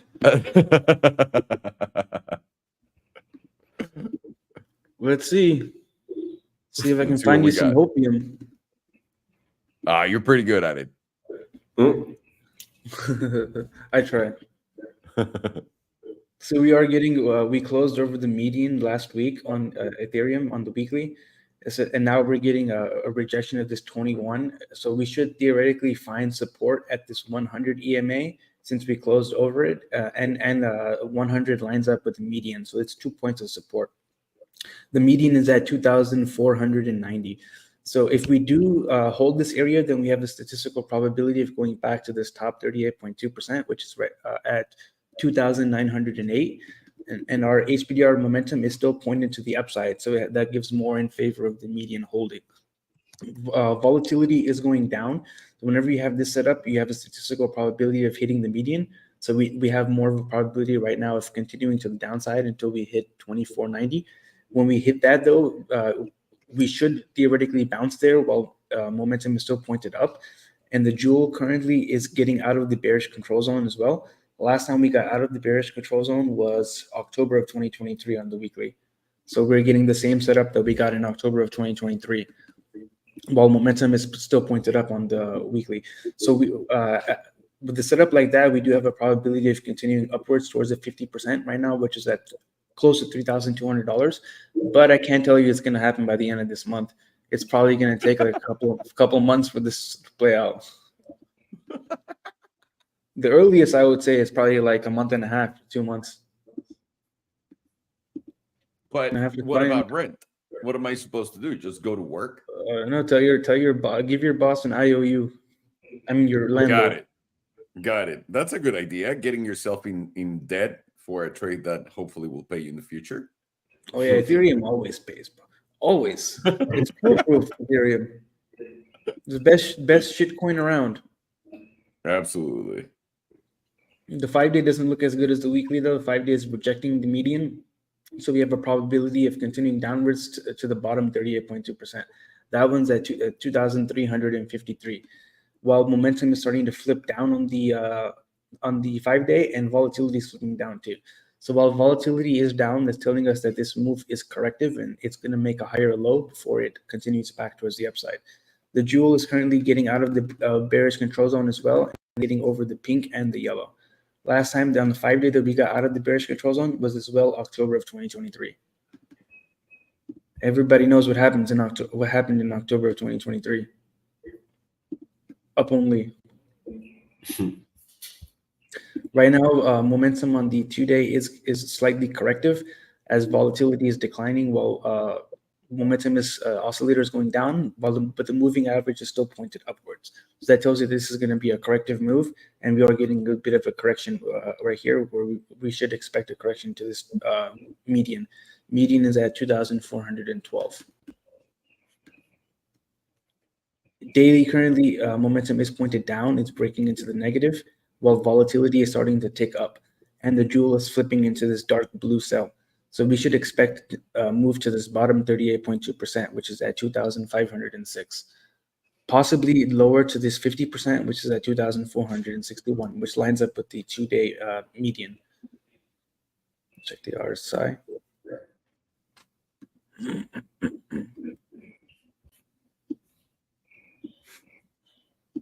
Ding.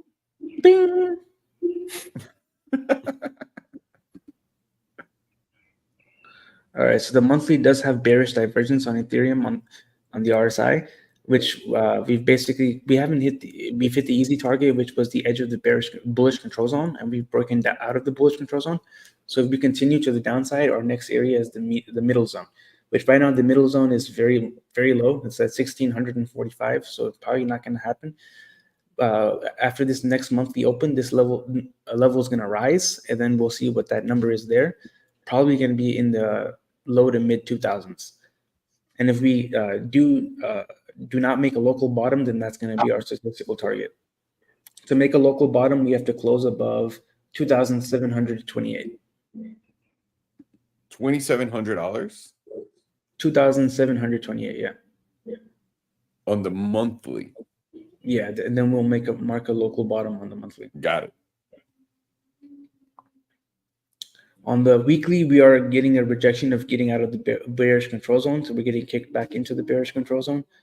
We've hit the easy target, basically, which is this moving average. Our next target is the bearish critical zone. If we don't get a local bottom, and the bearish critical zone right now is at, this is not going to happen. It's going to change after the next couple of weeks, but it's at $950. To get out of the bearish control zone, we'd have to close over basically 2,896. Wow. Lots of obstacles for my boy to pay his rent. Yep. 3 days about to confirm hidden bearish divergence within the bullish control zone. If that confirms, our easy target is going to be this middle zone and this moving average, which right now is at 2,340. 2 day already has confirmed bearish hidden bearish divergence, where we've already hit the easy target from that.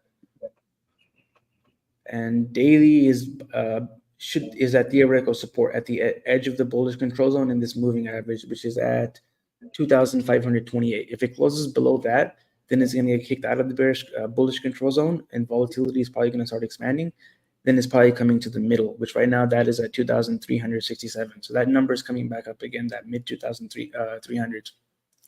It's seeming like on the short term, like Bitcoin, that it is corrective and towards the downside. While on the long term, it's giving the same setup as it did in October of 2023 towards the upside. Very, very nice, sir. Thank you so much. Greatly appreciated. Wow.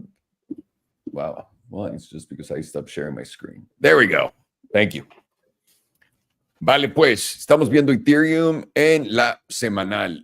Yo creo que esta es la mejor gráfica para verlo todo y para poder entenderlo. Estamos esperando y estamos viendo el mismo tipo de movimiento que estamos viendo en Bitcoin, obviamente con diferentes dimensiones, porque Bitcoin se está peleando con altos históricos, mientras que Ethereum, digamos que no. Ethereum está muy abajo de esos altos históricos que no logró romper este año. Su alto histórico es 4,869. Estamos cotizando en 2,558. ¿Hasta dónde creen que sube Ethereum? Nadie sabe hasta dónde puede subir Ethereum. Lo que sí estamos viendo hasta ahora es esto. En cortas temporalidades, en diaria, 2, 3 días y hasta la semanal, todo esto nos está dando una indicación algo bajista. Y lo primero que estamos viendo es, estamos en esta zona de 2,558, subimos, nos rechazó el 21, aquí está el 5, que por cierto voy a apagar el 5, no tiene sentido que... es el 34. Nos rechazó el 21, nos rechazó el 55, nos rechazó el 9 y estamos cayendo. Aquí abajo, justamente en esta zona de 2,487, tenemos soporte del promedio de la 100 y además de esta línea, de esta vertical que ha estado subiendo. Muy probablemente, si perdemos, si tenemos un cierre en diferentes temporalidades diarias, en la de 2, 3 días y también en la diaria, abajo de 2,530, que es más o menos aquí. Tenemos un cierre abajo de 2,530. Esto va a continuar, va a dar continuación al movimiento correctivo y muy probablemente nos vayamos hasta los 2,361, que es la siguiente zona de soporte, donde también coincidentemente pasa el promedio de las 200, el S&P 200. Esto sería un movimiento normal. El problema sería perder los 2,330. Si pierdes 2,330, va a haber mucha más continuación y fuerza para el precio para seguir bajando. Pero en este momento Ethereum tiene el mismo setup que Bitcoin. Le va a tomar mes y medio, 2 meses poder salir de este movimiento correctivo al movimiento fuerte que dé, que probablemente sea la alza. pero por ahorita yo creo que primero te vienes a visitar los 2,488 y los 3,061 y de ahí tendrías tu rebote. Vamos a ver rápidamente en la diaria para que ustedes lo vean también. Como tenemos básicamente este cruce plateado que se intentó dar, se rompió y está perdiendo por acá después de haber hecho una desviación por encima del promedio de la 100, cayendo abajo el 9 y de nuevo, muy probablemente buscar esta zona.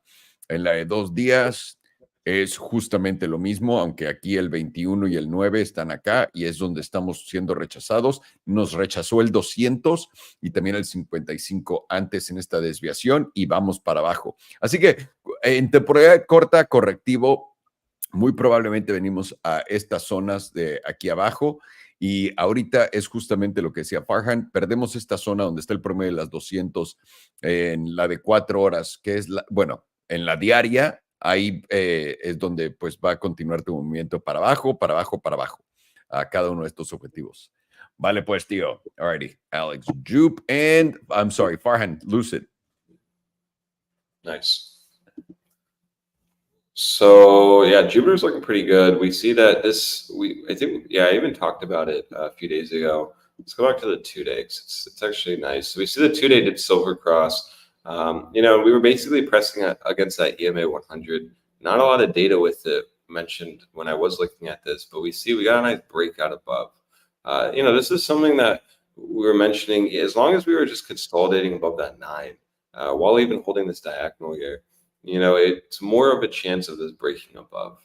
And that's kind of what we got now. And we even tested it into support. So that's welcoming. Now this is kind of the next area for me is 9462 should hold at support. And as long as that's above that, we should slowly check on to that $1.20 range. Especially with that fresh silver cross that happened just last close.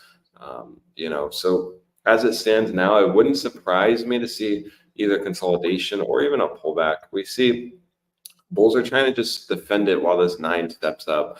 It's actually looking quite healthy because this is kind of what you'd want to see. You're getting support from, 2 different things, potentially supporting more upside for price. And currently massive support's at 0.9237. So it's really not too far away from this meme line. Assuming we even come down, and wick to there, we need to look at that as the first major area of a bounce. But as long as we're still above 9.4, to me, I'm just patiently waiting for either, something like this. We kind of broke out and then we went all the way back down, tested that 21 or even just a meme line, didn't close below it. And that's what gave us the move to $1.20. That definitely could happen. And with altcoins, it's definitely not clean always, as evident here. Big dumps happen. We can go from, 75 cents all the way back to 96 cents before the day closes. That's why I kind of stay away from these personally. But, if you're trading this, you're looking at it as a very welcoming sign. It's a nice flip of the daily SMA 200 meme line and the EMA 9 still holding. While this just freshly had a silver cross, where we haven't tested the 9 yet, so you'd be aware of this grinding up more with price. It's kind of what you'd want. Or if we get any pullback, because ideally, this goes up with price, we don't deviate this meme line because, every time we've essentially deviated it, it's led to big dumps. I guess just the last time it did, it led to a major dump. So you're ideally looking for this to grind up and meet price. So that way that doesn't happen. If we do end up falling below, you just wouldn't want it to close below this. So you'd want it to wick out from this EMA 9, which just would be a 2-day silver cross retest. We go to the 5-day, we see it's actually looking quite nice. We see we close back above this range, which was acting as big support. And then even we opened on a back test of it. We're getting that expansion.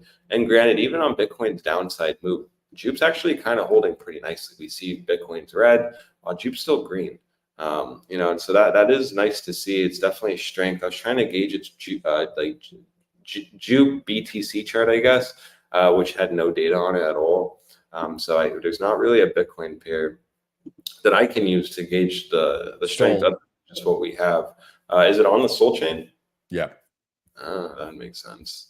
And I mean, Sol, I was watching it all weekend, Sol, wherever my chart is. It's actually looking quite good, Sol. BTC definitely, is at resistance or approaching it now. So it definitely can go on a little longer while Sol actually rejected that 170 area.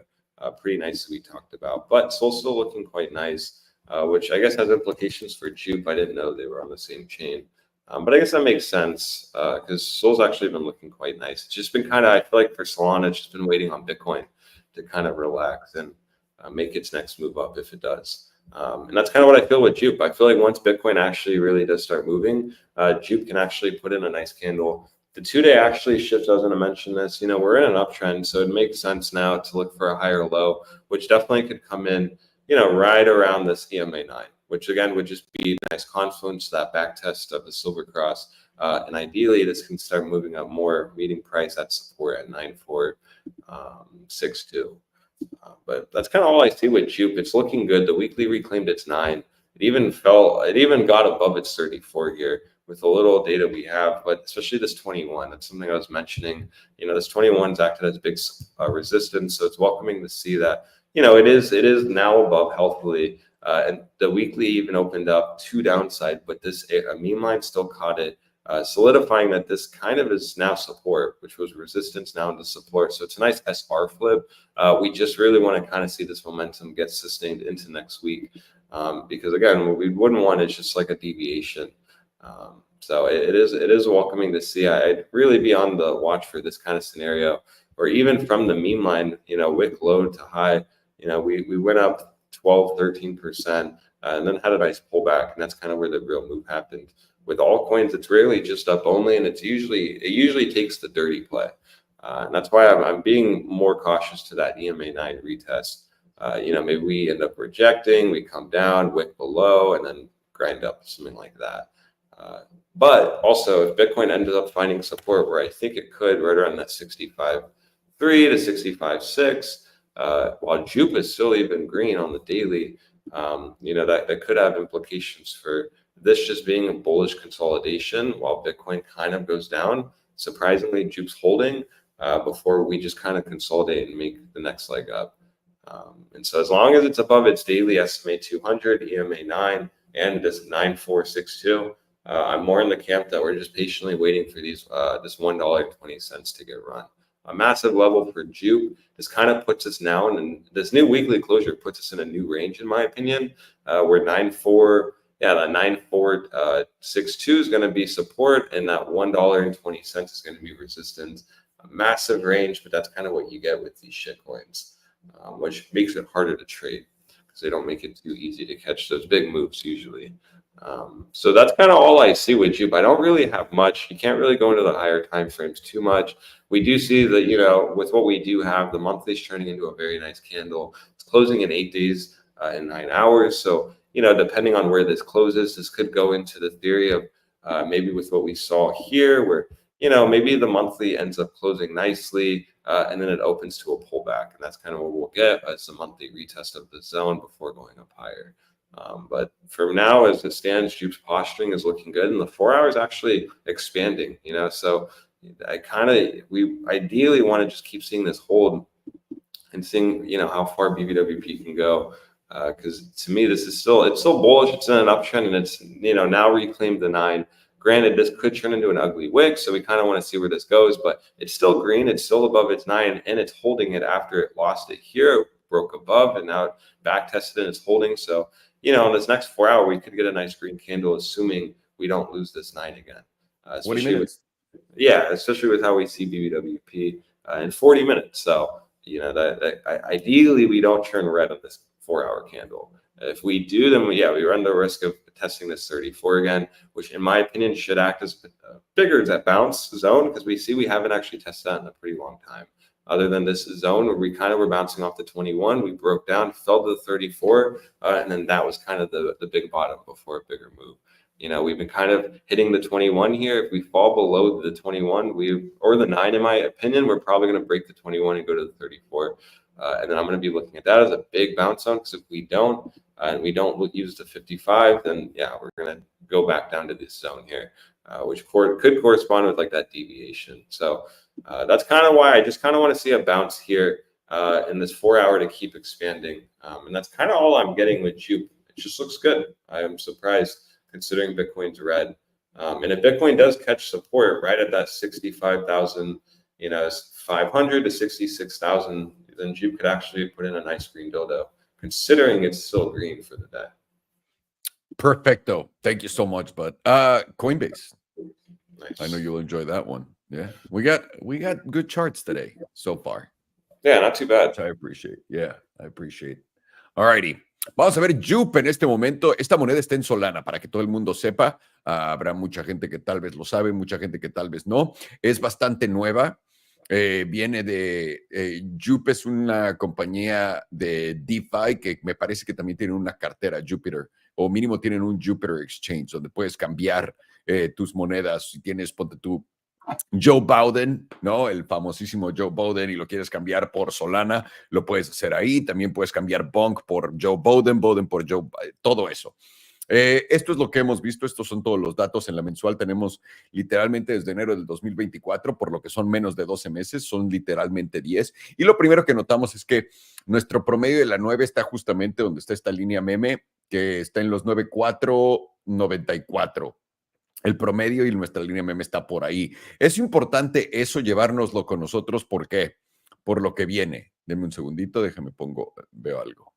Ok, no está ni populado esto. Vale, voy a darme yo una vistita a la de 2 semanas, y justamente en la de 2 semanas podemos ver esto. Hemos retomado el promedio de la 9, que lo habíamos perdido justamente acá, pum, para abajo, rechazado. Acá lo ganamos, pero esto parece ser una desviación, y acá lo perdimos, y hemos estado intentando romperlo hacia la alza, y por fin lo logramos con la de hace 2 semanas, y en esta vela que todavía nos quedan 11 días, 9 horas, estamos justamente por encima de el promedio 9 de las 2 semanas. También cae por acá en los 90.33, y ahorita van a ver por qué es importante eso. Porque el promedio de las 21 y el promedio de las 9 justamente acá también tienen un punto bastante cercano a ese número, que también coincide con este alto.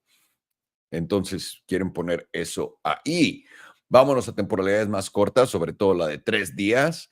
Acá se ve todo muy bien, honestamente, y creemos que Jupe puede tener un retroceso. No nos molestaría para nada. Se ve bastante alcista. Para empezar, antes de todo este desmadre, quiero que vean el rango, el que le gusta estar a Jupe, ¿ok? Le gusta ranguear. Si pusiera yo aquí un rango, verías que aquí hay el primer nivel del rango, segundo nivel del rango, tercer nivel del rango. Hemos pasado de este nivel del rango a este. Estamos creando bajos más altos, que es 1, 2, 3, 4 seguidos, y altos más altos. Pero acá llevas 1, 2, 3, 4 seguidos. Estos son 4 más altos. Ahora, el importante va a ser poder romper este en el 1.2256. De acuerdo a lo que estamos viendo, Jupe trae fuerza para poder moverse. La volatilidad se está expandiendo a la alza, que viene del 15%, lo que probablemente nos está diciendo que en la tabla de 3 días, este movimiento a la alza lo valida y probablemente va a tener continuación. En la de 2 días podemos ver un poco de lo mismo. Básicamente, no nos sorprendería para nada si Jupe se da una vuelta para atrás y viene a consolidar por acá, creando bajos más altos, y de aquí tiene el movimiento para arriba. Nosotros creemos que el nivel a perder acá para volverte bajista está justamente aquí abajo, el promedio del 22 y el 21, que está en 0.8486. Arriba de ello, con que aguantemos en esta vertical que va para arriba, en esta diagonal, perdón. Si aguantamos esta diagonal que va para arriba y seguimos y continuamos consolidando por acá, se ve bastante bien, honestamente, se ve bastante alcista el precio. Simplemente no quieres perder esta zona de los 0.8484. Si la pierdes, pues para abajo, pero si no, esto debería de continuar a la alza. Ahí lo tienen. Eso es Jupe, damas y caballeros. Vamos a ver Lucid. Señor. All right, let's get to it. Hang on. Lucid.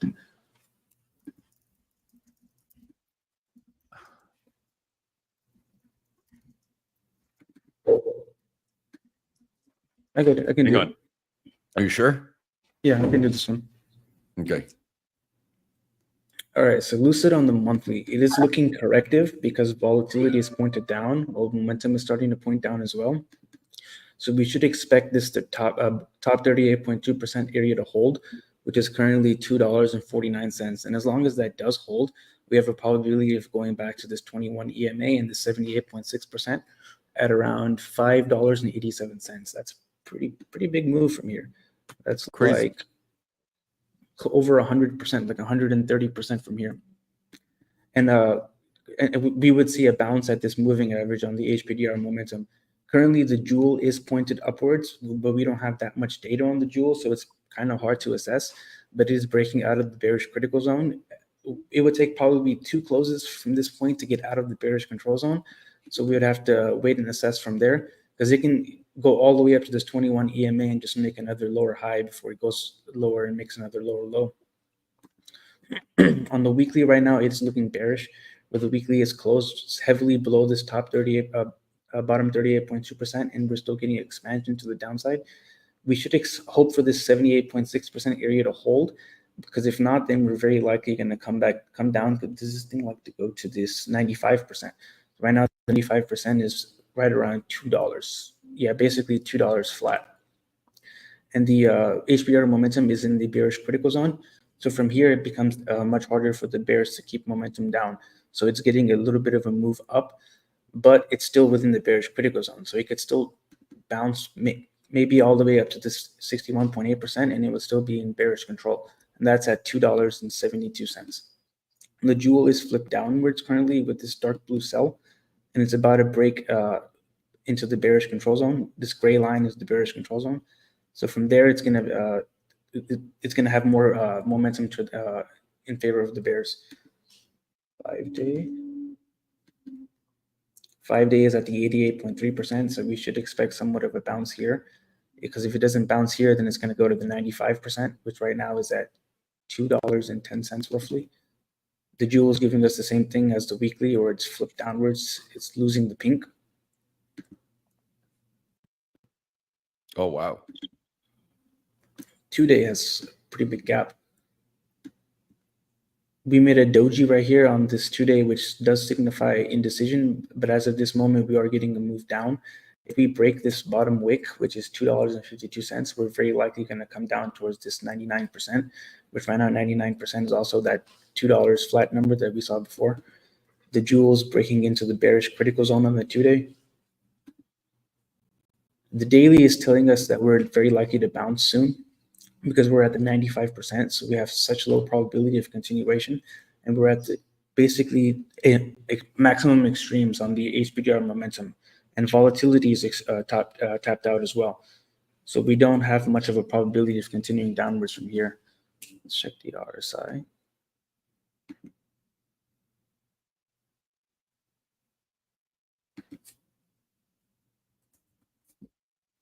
Should have bearish hidden divergences, because it should have continuation.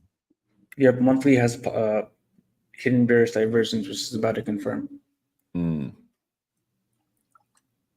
currently the number is at 88 cents. Yeah, well, if you diluted the shareholders and you created more shares, more stocks, why can you just break the bottom right now? You should be able to. 2-day has bearish divergence. Daily has hidden bearish divergence. So even on the short term, it looks corrective. On the long term, it looks corrective. It looks like it's going to continue down. Yep. Thank you so much, bud. Go chill if you have to. I'll do this with Alex, if anything. Alrighty. Vale, pues, estamos viendo Lucid. Una cosa que vale la pena rescatar de Lucid, de lo que queremos decir, es esto. Uno, lleva muy poco tiempo. Estamos hablando de que esto empezó en septiembre del 2020. El tope estuvo por ahí de los $63 y ahorita está cotizando en 2.55. Importante entender esto con Lucid para todos ustedes. Creemos que, bueno, acaban de emitir más acciones. Si emitieron más acciones y el precio ya estaba castigado, eso quiere decir que probablemente podamos hacer nuevos bajos, porque hay más acciones, valen menos, es la dilución como la del dinero, ¿no? Eso es lo primero. 2, nos está rechazando el promedio de la 9 en la mensual, cabrón. en la mensual. Faltan 8 días y 5 horas para el cierre, pero el promedio de la 9 estaba en 3.47, estamos cotizando en 2.55. Me voy a acercar un poco más a la semanal y pueden ver que acá tenemos el 9 y el 21 en la zona de los 3.17 a 3.30 y nosotros estamos aquí abajo en los 2.55. Lo que no nos sorprendería es ver cierto tipo de movimiento hacia esta zona del 3 y luego una gran continuación del movimiento a la baja, porque estamos viendo que hay divergencias bajistas ocultas y eso quiere decir que es una continuación del mismo movimiento y lo vemos en todas las temporalidades. Lo que creemos es que probablemente a corto plazo vaya a haber movimientos correctivos y esos movimientos correctivos, por ejemplo, nos lleven primero al 280 y sobre todo acá donde tenemos al 21 cruzando abajo el 55, porque eso normalmente te dice que vas a retestear el 21 y el 9, eso lo ponen por ahí con la confluencia de los 3.10 y de ahí para dar continuación a la baja, un poco parecido a lo que estamos viendo en Rivian. Entonces, ¿qué esperamos en Lucid? En Lucid esperamos probablemente chopear por acá, pegarle acá a los promedios y de ahí continuar a la baja. No se ve bien, honestamente, para nada Lucid ahorita, pero no está tan lejos de ser algo interesante para nosotros, como ya lo hemos hecho antes. Así que ahí lo tienen. Coinbase. Nice, I was muted.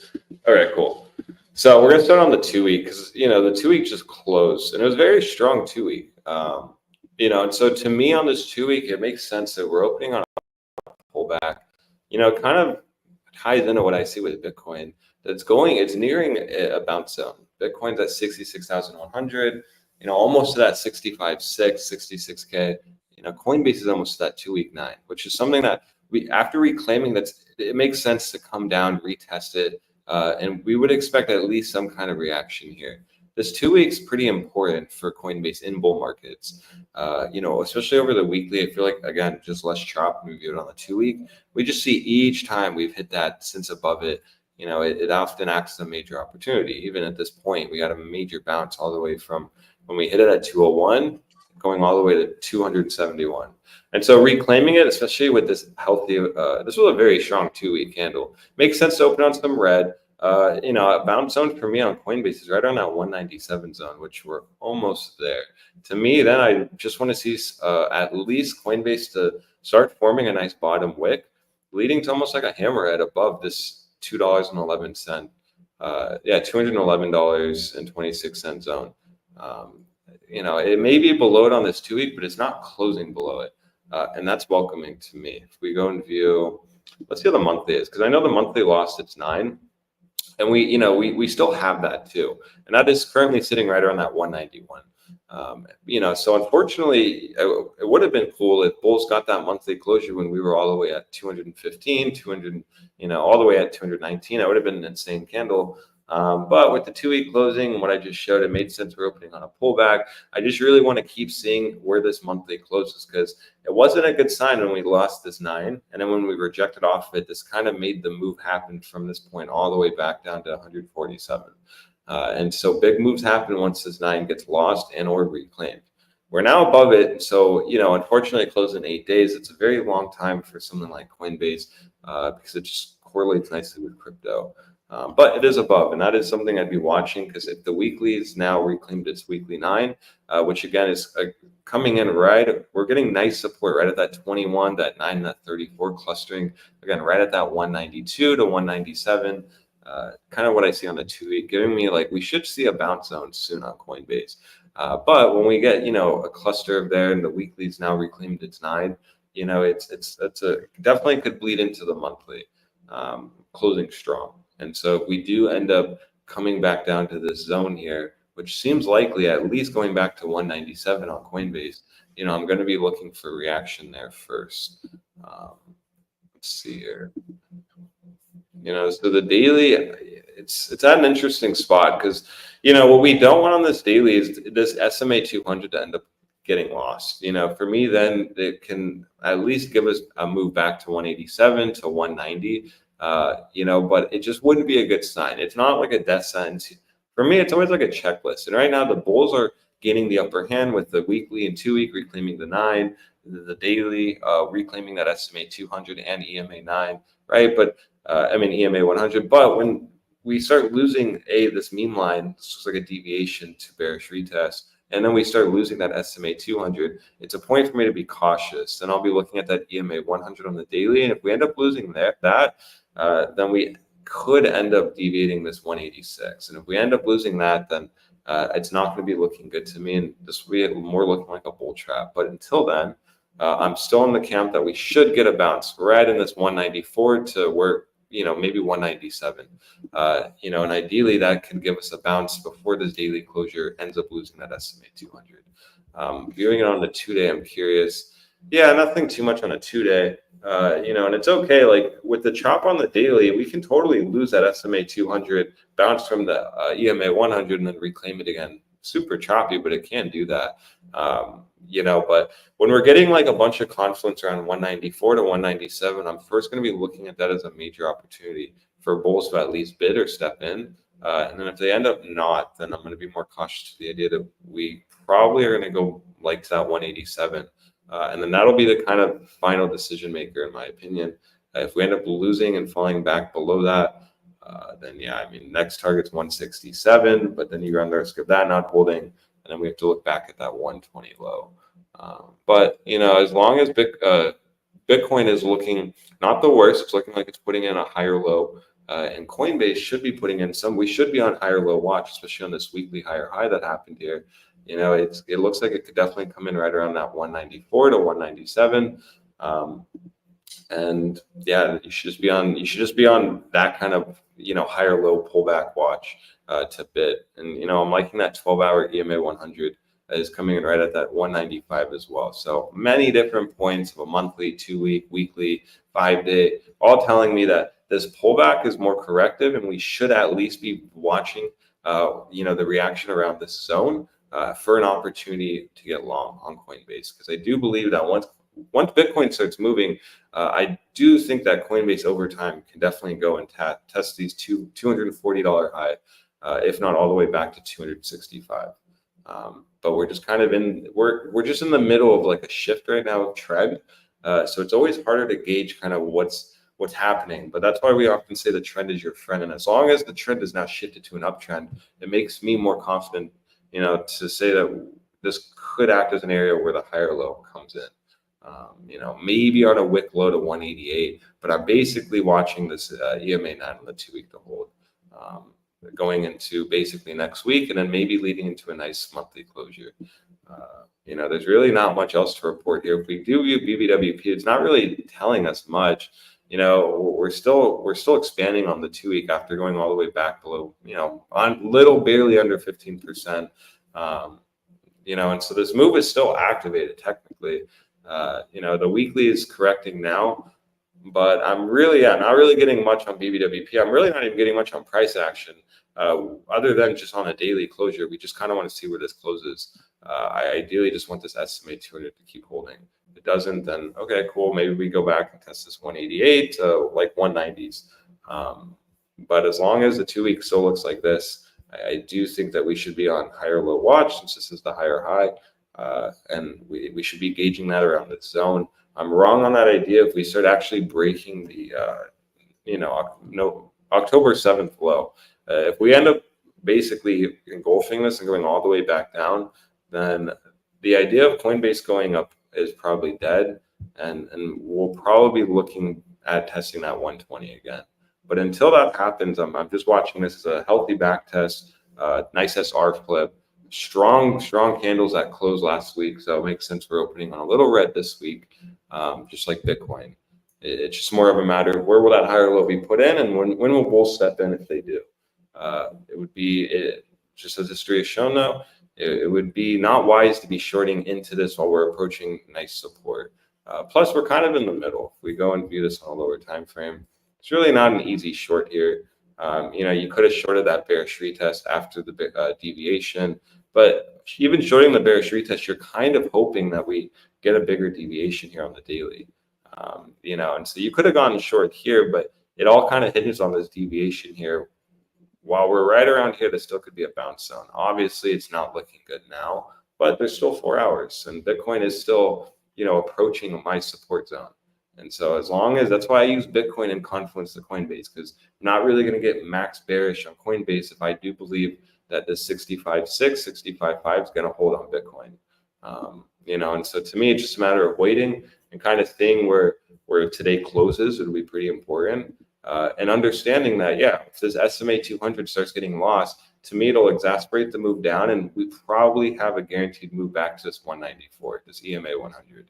We end up losing that, then it gives me a bad vibe for the weekly potentially turning ugly, which is kind of what I don't want, because this weekly, last week, the 2 week and the weekly closed and it looked amazing, and so if we end up not holding the back test, then it's just going to look like this is a big bull trap to me. Yeah. It all hinge on this, holding essentially that's 193 to like 197. I want to say 186, 187, but I just feel like if we even test down below there, we're now like losing that EMA 100. We're now testing that 34, the last place for me for bulls to step in. It just wouldn't look good, but obviously Coinbase can do that. So something like this wouldn't surprise me. If we end up losing that SMA 200. Now, if we end up losing that EMA 100, then, this is kind of the last hopium where something like that happens. But as it stands, I kind of wanted to see a bounce from here. And that just ties into my Bitcoin analysis. And so we'll kind of see if this holds true or not. Big daily closures will at least tell me on Bitcoin, if we end up losing 65.6, 65.5 on a daily closure, then it will at least be a mental checklist for me that, okay, Coinbase probably goes lower to that 188. And then Bitcoin probably is going to go back to that 63.3, 64.4 that Faran talked about. So today's going to be kind of important. Quite the dumperino that's going on right now in Bitcoin, under 66,000 right now, and actually all the indices really. It's true. Down. They are coming down. But one thing that's still keeping me could see a bounce here. I'm more hopium. I'm usually pretty bearish. I'm still hopeful that we're going to get a bounce around 65.5 is Nvidia. Nvidia is still looking pretty good, especially after making new highs. It's just looking like it's flipping that 140 into solid support. Yeah, waiting to go higher. So 100%. And I'll just add to what you said. Coinbase in English.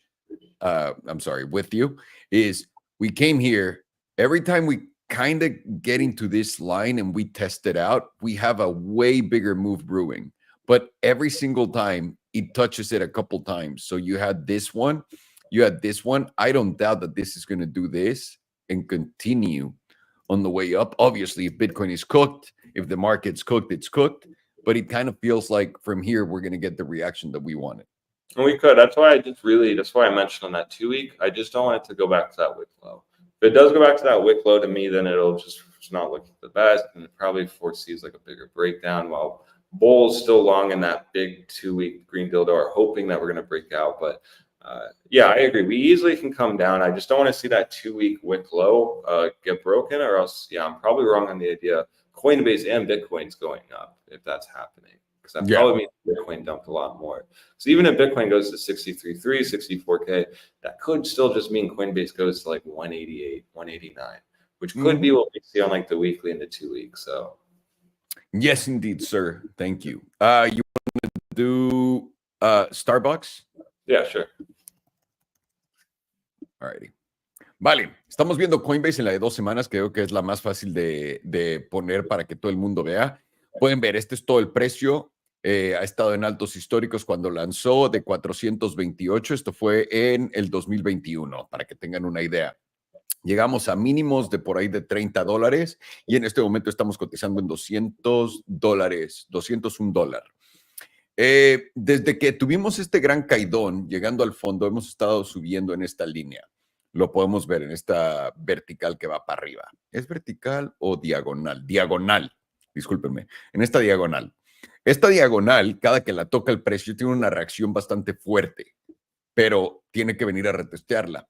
Lo que estamos viendo es bastante sencillo para no hacerles el análisis tan pesado, porque analizando Bitcoin, esto está completamente relacionado con cripto, obviamente, y sobre todo con el precio de Bitcoin, Solana, etcétera. Si Bitcoin sube, Coinbase sube. Si Bitcoin baja, Coinbase baja. Aquí lo que estamos esperando es, tuvimos este rechazo, habíamos, el ganar y perder la banda de la 9 es importante para Coinbase, porque pueden ver que cuando estamos por encima tiene movimientos muy alcistas, pero cuando la pierdes tienes movimientos bruscos a la baja. En este momento estamos bastante saludablemente por encima de ella, que está en los $197. Lo que nosotros pensamos es que Coinbase podría venir simplemente a esta zona de los 197 y rebotar y dar su continuación del movimiento que hemos estado viendo, o también puede haber la posibilidad de que vengamos a retestear esta línea verde, porque esta línea verde también va a coincidir con esta línea y va a darnos continuación al movimiento. Nosotros seguimos siendo alcistas en Coinbase, lo único que no queremos ver es perder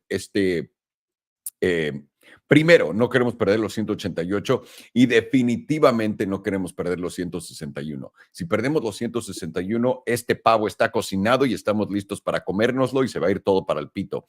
Pero por ahora, por encima del 9, que está en 197, sobre todo en la diaria nos vamos a acercar rápido para que también puedan ver qué es lo que tenemos. Estamos por encima de la 9, pero no nos sorprendería después de este cruce plateado venir a retestear la zona de los 190, 188 y dar continuación al movimiento. Estamos haciendo localmente bajos más altos y altos más altos. Así que la siguiente prueba a superar va a ser esta línea MM de 238 a la alza. Pero por ahora, simplemente no perder esto y darle para adelante. All righty, Starbucks. Nice.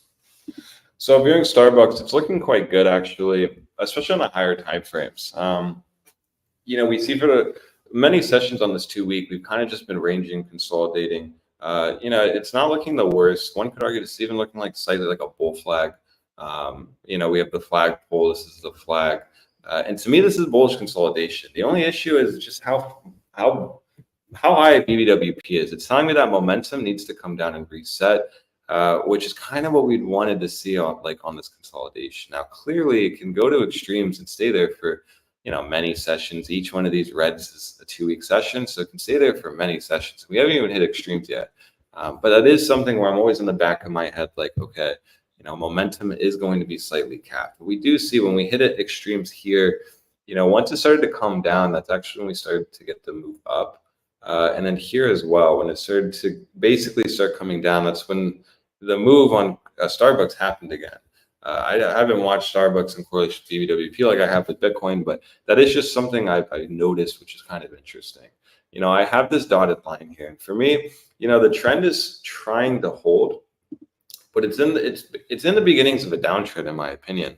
The only hopium here is the fact that we didn't take out that May 9th, 2022 low on this dump, and so bulls are looking basically as like a double bottom to expansion. And I do think that taking out this wick high would be very key for bulls, because then this would essentially this was the last major lower high or trying to be a lower high before we made that potential lower low, which didn't confirm on my book.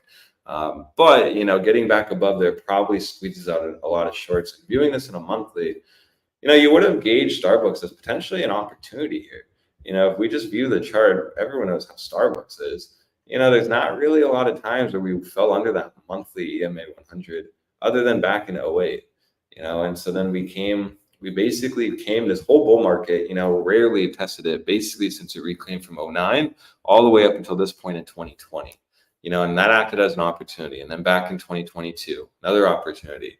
And so I would have been, at least if I was an investor in Starbucks, watching very closely to this zone. Because this is kind of where big moves happen, or at least big bounces. That is what we got. 2 months ago, we had a nice reclaim of it, massive engulfing on the monthly. And then it's just basically on the monthly been holding. That's why I'm saying the higher timeframes are looking quite nice. Since that happened, we've basically just been consolidating and even back tested that monthly 9 support. Are we now front running that 34 before we get an expansion up? It looks like that to me. And BWP is actually looking quite good on the monthly, where, we only fell below 14.5%, but we did go below 15% and then immediately shoot back up, telling me that, it's not going to be the biggest move when we're at extremes, but it's still going to give us nice momentum, especially as long as that's flipped up and flipping from that, mid 14% zone. And so for me, Starbucks is looking good. I just want to see it break that wick high to actually get a nice move back to 127 over time, of course, in a few months. But that's kind of what I'm viewing, as long as we're above all these major moving averages. And it's also nice on the monthly when they start clustering like this, because this tells me that this is pretty strong support then for Starbucks. And it makes sense. Just like I'm mentioning, on monthly and bull mode, that's usually the area where we often get nice bounces and continuations. And so reclaiming it, back testing it would make sense to get some kind of expansion into this at least month, which is closing in 8 days, or into next month. I'm curious to see, because I didn't look how the quarterly is looking. And we see the quarterly is looking kind of insane. After this fake breakdown of that quarterly 34, which is kind of interesting to me, especially when viewing that monthly, flirting with that EMA 100. Why did Starbucks look so terrible? We see anytime it's basically tapped that quarterly 34. What was this, COVID? This was like what, during the banks collapse, or, what happened in 2022? Like a banks collapse, war, getting out of COVID. The war. Yeah, that was war and like closing, Russia, because right? Yeah, you also had Russia. So you have to get out of Russia. You're a Starbucks, blah, blah, blah. Right. And so now here we are in April. So it is just interesting to see that. But as history has shown, this is kind of a trappy, predatory move, because even that monthly lost that EMA 100, the quarterly fell below the 34, and it's just acted like a big trap, engulfing this on the last quarterly, falling, even closing above that 9, and then back testing it on this quarterly, kind of is what we just did now, which is kind of giving me more confidence. Yeah, this is kind of the idea of, like, especially when I'm viewing it like this, go to the weekly, like now the 2-week is more evident. I'll bring up the weekly soon. It's like, we kind of want to see some expansion here soon. Like, that's kind of the vibe I'm getting. The only issue is just that, just the 2-week BBWP. But as mentioned before, when we've kind of been at these high extremes, anytime it starts resetting is when Starbucks starts going up. So that is kind of interesting to see. The trend is still down, obviously. But it's at least welcoming to see that structure. We're forming structure, especially the fact that we didn't break this last low. We don't want this to start rolling over, because we are at major weekly resistance at the SMA 200 on Starbucks. But even just using that back, with confluence to a bigger move, anytime we reclaim that, we've basically trekked on to breaking out, even reclaiming it here. That kind of led to the bigger move up. And then up to this point, when we actually reclaimed it, got back above, we started moving up. So that's why, for me, if you're trading this on Starbucks, and you're kind of wanting more confirmation on, okay, well, is this move, are we going to go up? And, you'd be mindful of the fact that 2-week and weekly BBWP are kind of at extremes. So maybe momentum's going to be capped. But, for me, I'd be gauging that weekly. The weekly reclaiming that SMA 200 for me, would be confirmation, and at least for more upside, as long as it holds. So that's kind of what I see with Starbucks. It's looking good. I'm liking the quarterly. I'm liking the monthly. Check out quarterly BBWP. It's about like it's getting ready. Yeah, so it's at 13.8%. So once it starts flipping back up about 15%, that to me will look pretty good. And it's kind of insane. Like, it's kind of nice to see this massive breakdown to massive reclaim of the 9. But on this period, we basically opened up and dumped into it, but it held. So it held exactly where it needed to. Obviously, it can wick below it, but when we're in confluence with the weekly, the 2-week, the 5-day, the daily, we're kind of seeing this area hold, and it's a nice confluence around that $93 area. To me, it's giving me the vibe that, yeah, we definitely could see some more upside on Starbucks. And I didn't even see BBWP, so that's a great thing to mention. I'm curious to see. This is basically was the last time we were low before it started expanding, right at 11%, and that's right here. So that's kind of when Starbucks did a pretty big move. And so what happened here? Well, we lost the 9, fell all the way to the 21. Wasn't clean. It held it. And then basically once that quarterly reclaimed that 9, we back tested it into support, and then we trekked on for 3, 6 for 9 whole months of up only. So we kind of lost it. The only difference is we fell below the 34, but immediately reclaimed it, back tested the 9, or in maybe next quarter, if not this quarter, we're going to see that expansion. And that's kind of what I'm seeing. It's kind of like the same setup. It's looking quite good, even on this, right? Fell all the way to the 34, got a nice bounce. Next quarter, we reclaimed the 9, and then on that following open, we basically moved up. So it's kind of giving us the same setup. The only difference here is BBWP is actually lower. So then it's more looking like this when we were this low and we started to expand. And that actually gave us from, let's just call it from support all the way to the wick high. Yeah, that gave us an 81%. Of course, that took 400 and something days, but still really not bad for a company like Starbucks. So that is what I'm seeing. I'm really liking this setup here. For me, I would be more confident once this weekly reclaims that SMA 200. Once it does, then I'm all eyes on this 107, break above there, even on a wick basis. I'm either looking for a throwback of this weekly SMA 200, or we're just simply going to flip this and keep moving on to that 128. But yeah, it's actually not looking too bad for Starbucks. I'm just slightly cautious of the fact that, BBWP is at extremes. But as I mentioned before, when it does start hitting extremes and then it starts coming down, it is for some reason when we start seeing Starbucks move up. If I go to a lower time frames real quick, daily also, let's see here. We have a nice daily gap here. Doesn't need to get filled, and these can often act as traps. I'm gonna actually gauge this on a 2-day. I think it'll be cleaner. And the 2-day is kind of at an area where, we're basically that SMA 200, and it's been holding as support. So that 2-day starts losing that could probably give you more confidence that the weekly is probably rejecting hard that SMA 200. But if you can see here, this is kind of like exactly what bulls want.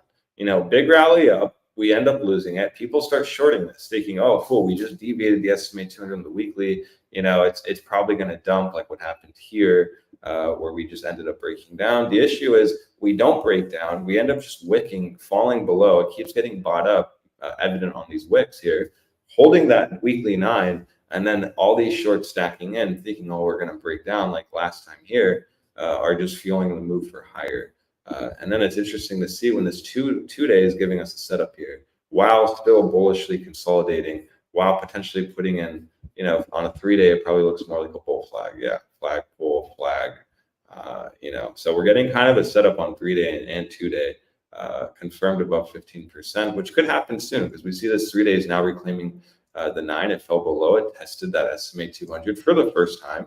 So that's kind of bullish. On top of it, now we're reclaiming the 9 while BBWP is resetting here. I think it's at extremes on the 2-day, while also reclaiming the 2-day 9. Yeah, it's looking pretty good. So again, after seeing these lower time frames, again, more confidence in the idea that we're probably going to see expansion. This dump basically let the quarterly retest this 9, which is exactly what we'd want. And so if we're uber bullish, we'd expect some continuation here now.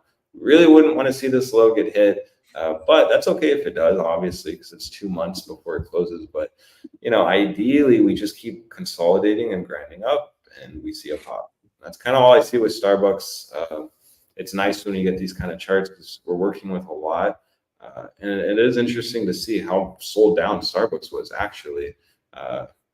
Considering there hasn't in history been a lot of times where we've actually tested that 34 other than like in recessions and pandemics and war. And so it was interesting to see it go to that level, I guess, before we reclaimed it. So pretty good. I'm liking the way that quarterly looks. That is nice. Absolutely. That was great. Starbucks looks like it's just going to consolidate a little bit for a little bit, and then it's going to blow the fuck up for the next year or two. That's what it seems like. In summary, that is basically what I see too. Yeah. I would say if you can, go check out on your boy, make sure he's fine.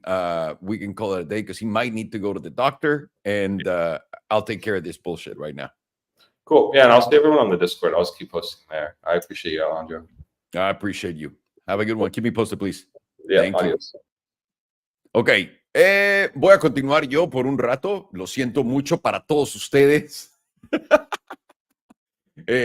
Farja no se siente bien y creo que lo van a tener que llevar al doctor rápidamente. Pero bueno, aquí estamos y vamos a seguir dándole. Estamos viendo Starbucks y lo estamos viendo en la trimestral. Esto es importante para todos ustedes. ¿Por qué? Porque quiero que noten, la línea blanca es mi promedio 34, amarilla es 21 y azul es 9. ¿Ok? Ahora, quiero que vean esto. El promedio de las 34 solamente lo perdimos en esta gran, tremenda recesión del 2008. Nunca antes lo habíamos perdido. Lo pudimos tocar una vez después, pero nunca lo volvimos a perder. Luego, no lo tocamos hasta el 2020. ¿Qué pasó el 2020? Todo el mundo sabe lo que pasó en el 2020. Luego, no lo tocamos hasta el 2022 en abril. ¿Qué pasó en abril del 2022? Guerra con Rusia, todo ese desmadre. Y luego de ahí, no lo venimos a tocar hasta abril del 2024. Estos son extremos para Starbucks, básicamente. ¿Y qué nos quiere decir esto? Cuando pongo acá la volatilidad, pueden ver que la volatilidad a largo plazo está haciendo un reset. La queremos ver por encima del 15%, está en 13.85% y apuntando para arriba. ¿Por qué? Porque si la volatilidad nos empieza a expander a la alza y el precio se está moviendo a la alza, la última vez que esto pasó, déjame también elimino eso, la última vez que eso pasó fue básicamente acá, en julio del 2018. Y vean el movimiento que se aventó. Si lo quieren detener acá en el 2019 hasta 98 o hasta acá en el 2021 en 126, que es el alto histórico también. Es más o menos lo que estamos viendo. Pero nos vamos a acercar rápido a ver temporalidades más cercanas. Y acá es donde se pueden dar cuenta que estamos peleándonos con el promedio de las 200 y aquí abajo estamos entre el 9, el 200 y el 100. Lo que nosotros creemos, simplemente ver diferentes temporalidades, etcétera, es que probablemente Starbucks vaya a hacer algo por el pedo de acá por un rato y de ahí continuar ese movimiento hacia arriba que hemos visto hasta ahora. ¿Por qué lo decimos? Porque literalmente vean cómo nos estaba truqueando a todos por acá en los 93 y ahorita dio el pompazo hasta los 96, estando encima de sus promedios. Pero promedios importantes vienen a consolidar junto a esta zona de los 90-55. Voy a ponerme en la de 3 días rápidamente. Y en la de 3 días pueden ver un poco más de eso, como el 34, el 100, todo eso está por acá. No me preocuparía nada si venimos a visitar esta línea de los 90-64.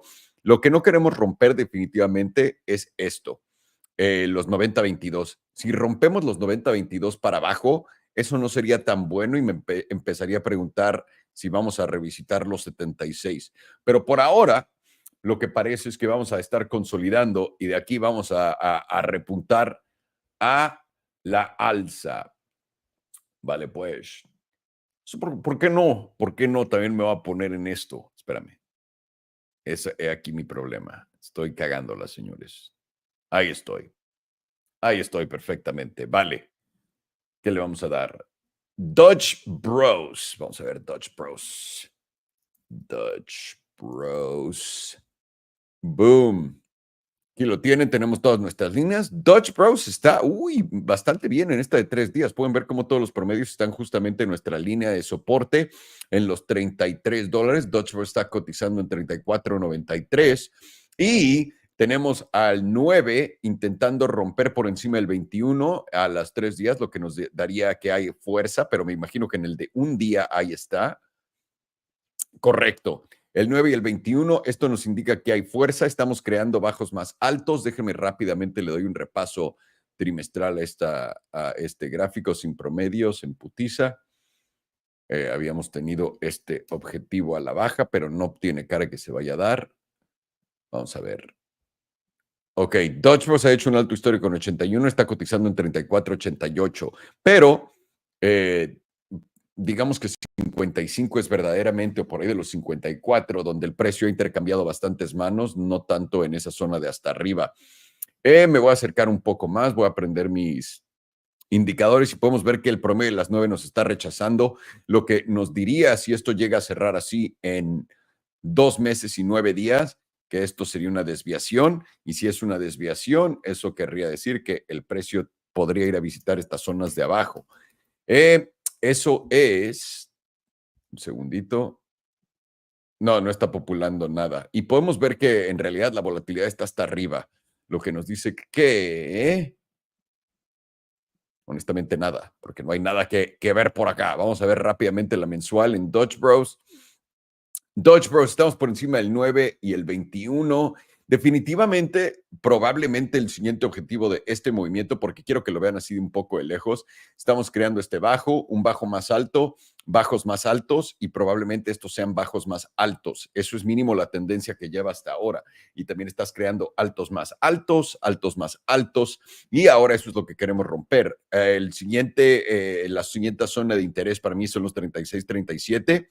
Estando arriba del promedio de las 9:21. Definitivamente no queremos perder esta zona de los $32. Pero más allá de bajar la zona de los $32, no quieres perder los 30.48 si eres alcista en esta madre. Si eres bajista, ¿no? Tal cual, vamos a la semanal rápido. En la semanal tenemos un poco de lo mismo. Estamos por encima del promedio de las 9, pero el promedio de las 9 no está por encima del 21. En realidad, llevamos más fuerza en temporalidad corta. Déjame ver la de 2 semanas. Sí, lo que tiene cara esto de que quiere hacer es simplemente una buena consolidación por acá para continuar su movimiento a la alza. Vamos a ver si es cierto. Denme un segundito. Ok, esto es volatilidad en 2 semanas, que está haciendo un reset. Volatilidad en 2, en un mes. Lo que tiene cara es de que esto va a simplemente consolidar por un rato, exactamente. Que va a consolidar por un rato en lo que llega otro putazo de volatilidad y va a empujar a la alza. De nuevo, no me sorprendería ver el precio de Dodge Bros por acá entre los 34 y los 33.91 continuar haciendo esto. O puedes ranguearlo hasta aquí abajo, hasta los 32.48 sin preocuparte mucho. Más allá de eso, definitivamente no quieres perder los 30.47. Si pierdes los 30.47, altos más altos serían invalidados. Uy, y además este no fue un alto más alto que este. Acá lo que estás esperando es definitivamente no romper los 30 y quieres romper los 35.53 a la alza con esta vela o las que siguen. Eso es, yo creo, sí.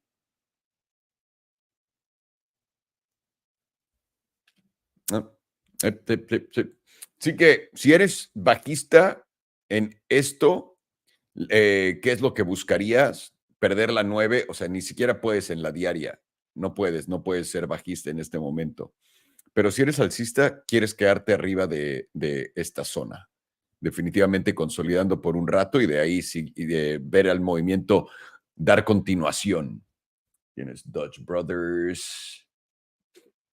Tiene una pregunta. ¿Qué sucedió el lunes en el casino? Pareció que ¿qué decías que había retirado el video? Me pareció que decías que había retirado el video. Sí, retiré el video porque duró 3 segundos antes de que todo se fuera a la chingada con mi internet. No sé qué pasó exactamente. Humana. Y fue un problema de, ¿cómo se llama? Fue un problema de StreamYard, que es el sistema que uso de servicios. Uf. Humana. Rápidamente. Saber Humana. ¿Qué se dedica Humana? No tengo ni puta idea. Tan, tan, tan, tan, tan. Zona bastante importante, diría, por acá.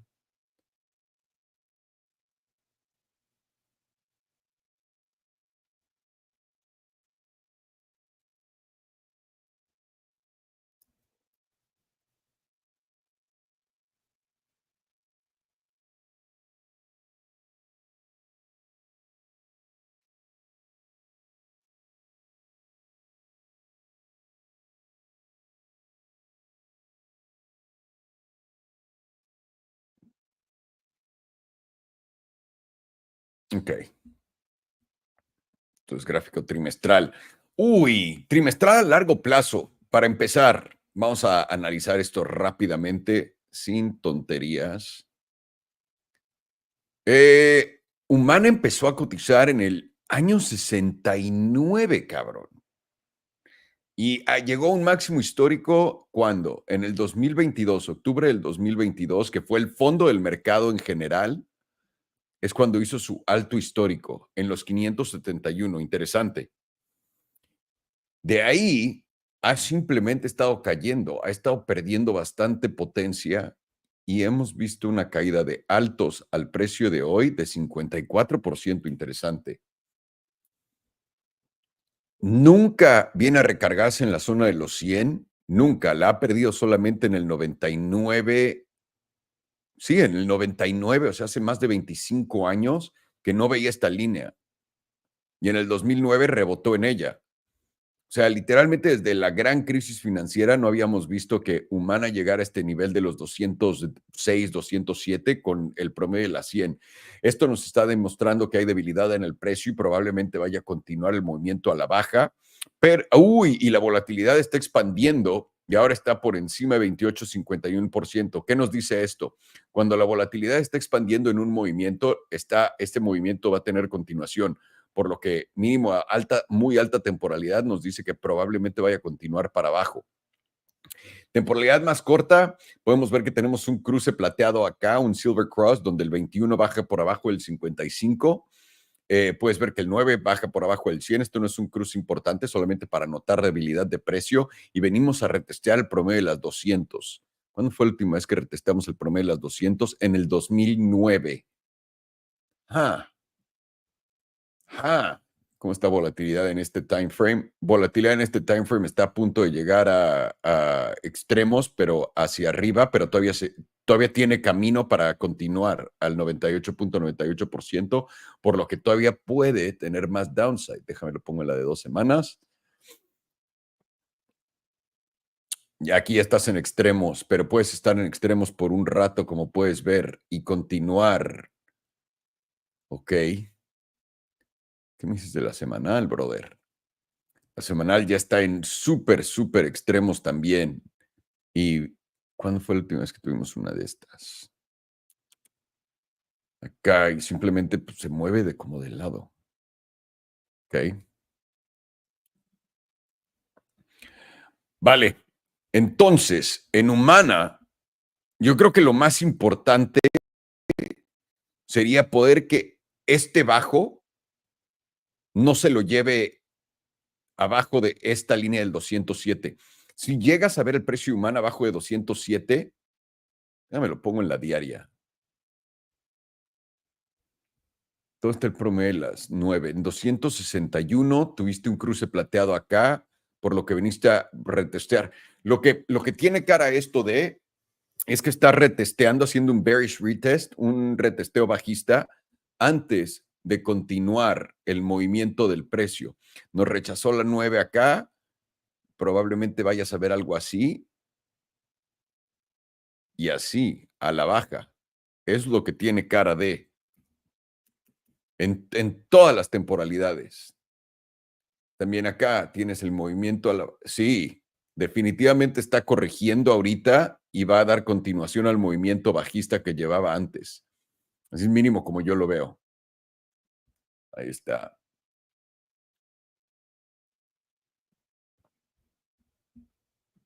Vamos a remover esto. Ecopetrol.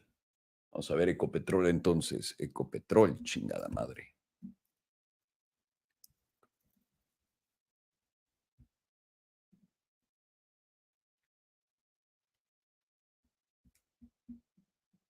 Ecopetrol.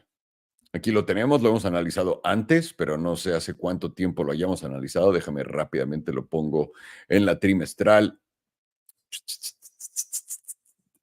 Para toda la gente que se pregunta cómo pones tus niveles, etcétera, puedes ver que Ecopetrol está cayendo a la baja. Rompimos este wedge hacia acá. Siguiente objetivo sería en los 1645.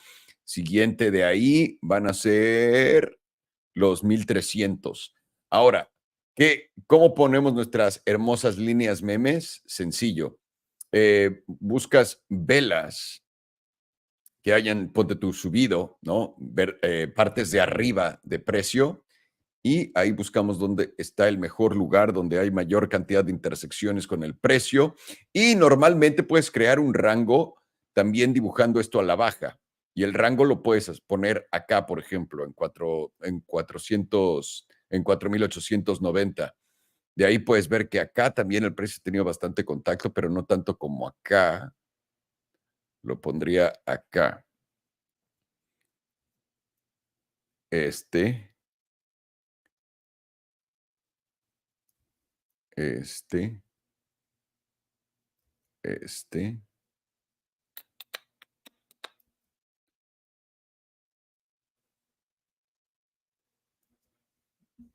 así como vemos estas cosas, ¿ok? Para que puedas tener. ¿Por qué en la trimestral es donde ponemos las líneas? Porque una vez que te acercas más, estas líneas trimestrales son bastante fuertes con el precio. Estos son las mejores maneras de hacer swing trades, porque estás llevándote extremos en realidad, de esta zona a esta zona, ¿cuánto es?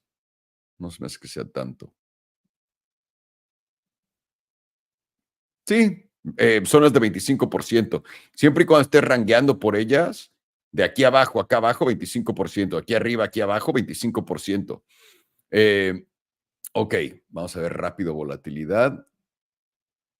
Está apuntando para arriba, lo que dice que el movimiento, si la volatilidad va para arriba, lo que nos dice, y el movimiento va para abajo, eso le da validación al movimiento y nos dice que va a haber continuación en este movimiento bajista. Vamos a ver la mensual. Lo que no descartaría es que el precio venga aquí a la zona de los 2080 a retestear el promedio de las 9, porque tienes normalmente esto es lo que hace el precio.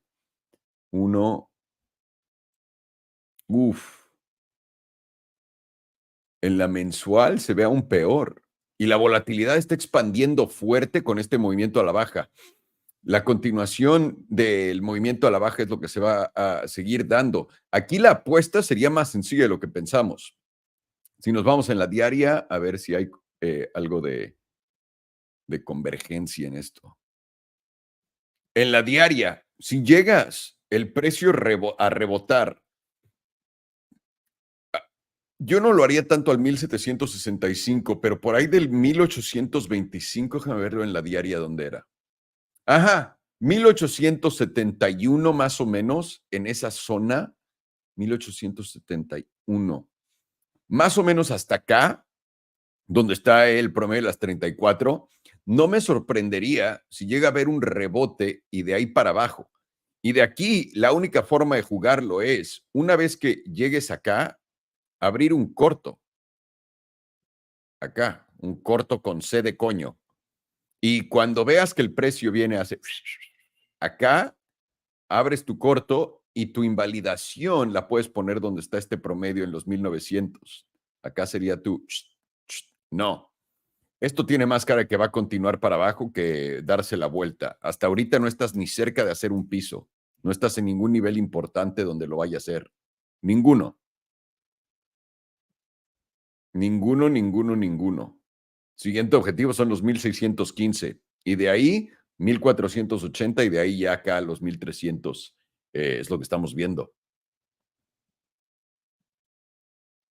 Kinder Morgan, ¿eso es una empresa de verdad o una escuela?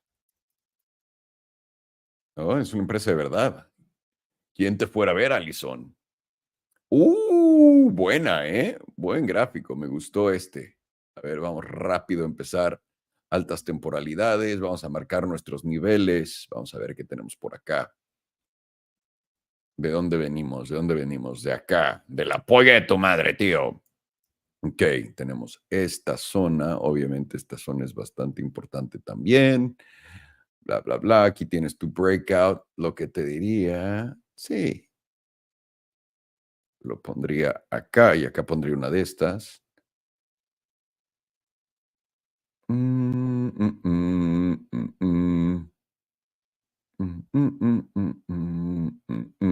Ok. Esta es una zona importante a romper a la alza, por eso están tan cerca. Promedio de las 55, ok, 9 encima del 21. Esta cosa lleva fuerza. Luego que lo vemos. ¿Qué es lo primero que notamos cuando nos metemos a ver este gráfico? Que habías creado este bajo, un bajo más alto, bajo más alto, bajo más alto, y básicamente hasta acá un bajo más alto, y acá lo mismo, bajo más alto. Eso es bastante bueno y bastante alcista, como sabemos. Al igual que hemos creado un alto más bajo, y vamos por un alto más bajo que todos estos. Así que bien, hasta ahí vamos bien. La estructura y la tendencia alcista en la de 3 meses. Estás por encima del promedio de las 55, que acaba de popular en 23.82, estás cotizando en 24.64, pero esta vela tiene todavía 24 días, 2 meses y 9 días para cerrar. Vamos a ver un poco más de cerca, pero antes puedes ver que la volatilidad está expandiendo con el movimiento alcista. Lo que aprendimos ahorita, que eso nos dice que va a continuar ese movimiento. Vamos a verlo en la semanal, digo en la mensual. Continúa, pero estás a punto de ver extremos. Probablemente esto en la mensual me dice que sí vas a llegar por acá y tal vez consolidar aquí arriba. Eso es lo que haría a la que la volatilidad haga esto, resete y otra vez pueda volver a subir. Nada es prometido, obviamente, pero mínimo así es como pinta esto. Y aparte, todos tus promedios, interesante. Tienes un cruce plateado en la mensual aquí, que se dio el 24, en julio del 2024, y la expansión del movimiento y sobre todo, por fin el 9 estando encima del 100, eso todavía me da más confluencia de que este movimiento es bueno y válido. Acá en la semanal, nos acercamos un poco más en la semanal, acá tienes más rangos para hacer trading. 21 es importante. Ok, ¿qué es lo que estás buscando? Simplemente, todo este movimiento es alcista básicamente en todos lados, no importa dónde lo veas. Movimiento es alcista, pero volatilidad está en extremos. Exactamente, en temporalidad corta. ¿Qué quiere decir esto? Que muy probablemente vayas a continuar consolidando por tantito antes de continuar tu viaje a donde volatilidad nos dice que va en largas temporalidades. Ahora, ¿qué es lo que podemos esperar de esto? Simplemente quieres no perder los $23 en seco, porque son bajo. Si pierdes los $23, eliminas esta estructura y empezarías a buscar tal vez que esto haya sido una desviación, aunque no lo parece. Personalmente no creo que se vaya a dar. Yo creo que por acá del 23 es una zona bastante interesante para el precio a venir a retestear. Consolidar por acá no tiene nada de malo. Luego ir a hacer un nuevo alto, engañarte un poco más y luego ya continuar a la alza. Eso es más o menos lo que estamos viendo por acá. Tu invalidación de esta tesis de que esto es alcista es de nuevo, justamente aquí en los 23. Si pierdes los 23, este movimiento no se va a dar tal cual te lo está cantando el tío Salo a la alza. Así que atenta a los 23. Importante nivel a romper, 25.44, que es tu máximo local, y de acá esta línea de resistencia en los 25.78. Una vez que rompas eso, vas a tener aire libre para tus siguientes objetivos a la alza. Pero hasta ahora se ve muy bien, bastante bien.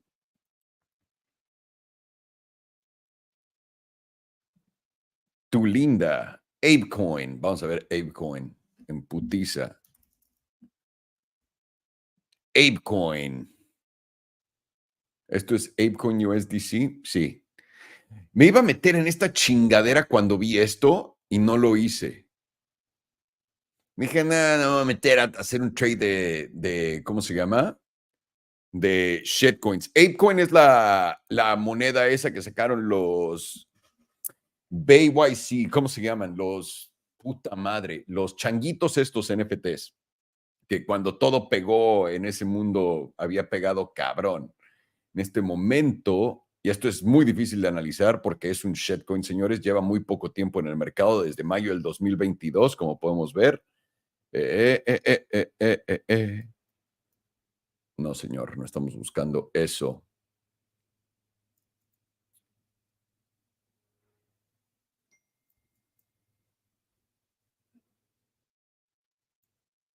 En realidad acá.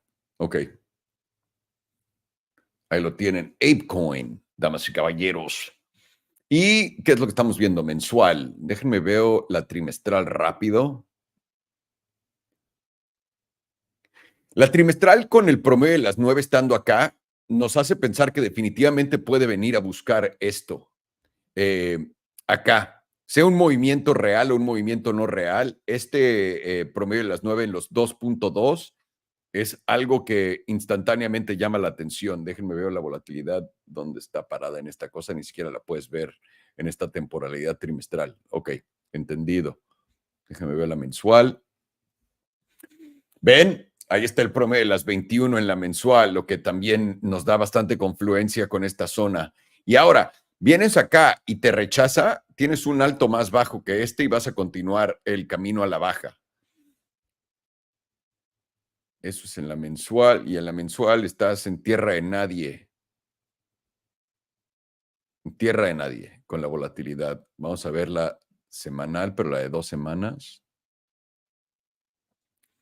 2 semanas. Aquí viene el promedio de las 55 que va a llegar a esta zona, lo que de nuevo nos da todavía más confluencia en esta zona de los 2.2. Y este rechazo de la 34, importante, pero siempre y cuando nos mantengamos encima del 1.1229, ApeCoin se ve que puede venir a buscar esta zona de los 2.2, que es un movimiento bastante agresivo para dónde está el precio en este momento. Estás hablando de un 83%. Déjenme ver la volatilidad. Volatilidad está igual, no me está diciendo que hay un buen setup de absolutamente nada. En la semanal puedes ver el promedio de los 100, una vez más, 2.2. Cuando veo todas esas cosas pasar, eso me dice que el precio probablemente vaya a tener esa continuación tal cual. Déjame, lo voy a poner en la de 2 días, no voy a poner un día porque esto es un shitcoin. Efectivamente. Y ahorita lo que quieres es más, si llegas a caer esta zona del $1, no me sorprendería. Pero de $1, definitivamente tienes que ir a buscar a romper el 1.79. Tal vez en temporalidades altas no quieras tener cierres abajo de esto, pero en temporalidad corta, un día, 2 días, etcétera, no le veo nada de malo. Estás creando bajos, altos, bajos más altos, altos, altos más altos. Sí, para continuar simplemente esta estructura, tienes que no perder esta zona del dólar. Si pierdes el dólar, yo creo que ahí es donde te volteas y dices, ok, todo valió madres, pero tu primera advertencia va a ser aquí el 1.1, el 1.293. Eso es lo primero. Ahora, no estoy seguro si este es no, este es un movimiento correctivo, lo que está haciendo, lo que probablemente vaya a dar continuación a la caída. Pero por ahora mínimo, lo que estamos viendo es que hay una gran zona de interés justamente acá en los 2.2 y también tu promedio de las 9 ya está aquí arriba. Sí, probablemente te vas a quedar rangueando acá y continuar a la alza a buscar ese 2.2. ¿Dónde quedas invalidado? En el dólar. Abajo de $1, ahí es donde dices, adiós, no, muchas gracias, nos vemos pronto.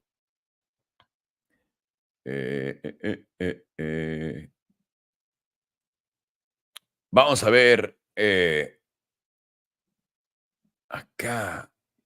¿Qué estás pidiendo? Tesla. ¿Cómo que no? Tesla es en realidad más sencillo de lo que todo el mundo piensa. Tesla ya la tengo toda mapeada, etcétera. Varias cosas que ver en Tesla.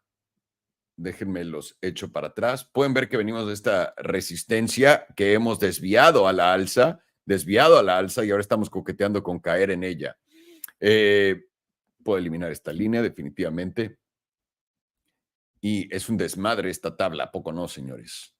Pero es porque estamos en temporalidad alta. Ahora, acá, ¿qué estamos viendo con Tesla? Pueden ver cómo todos los promedios están acá en los 212.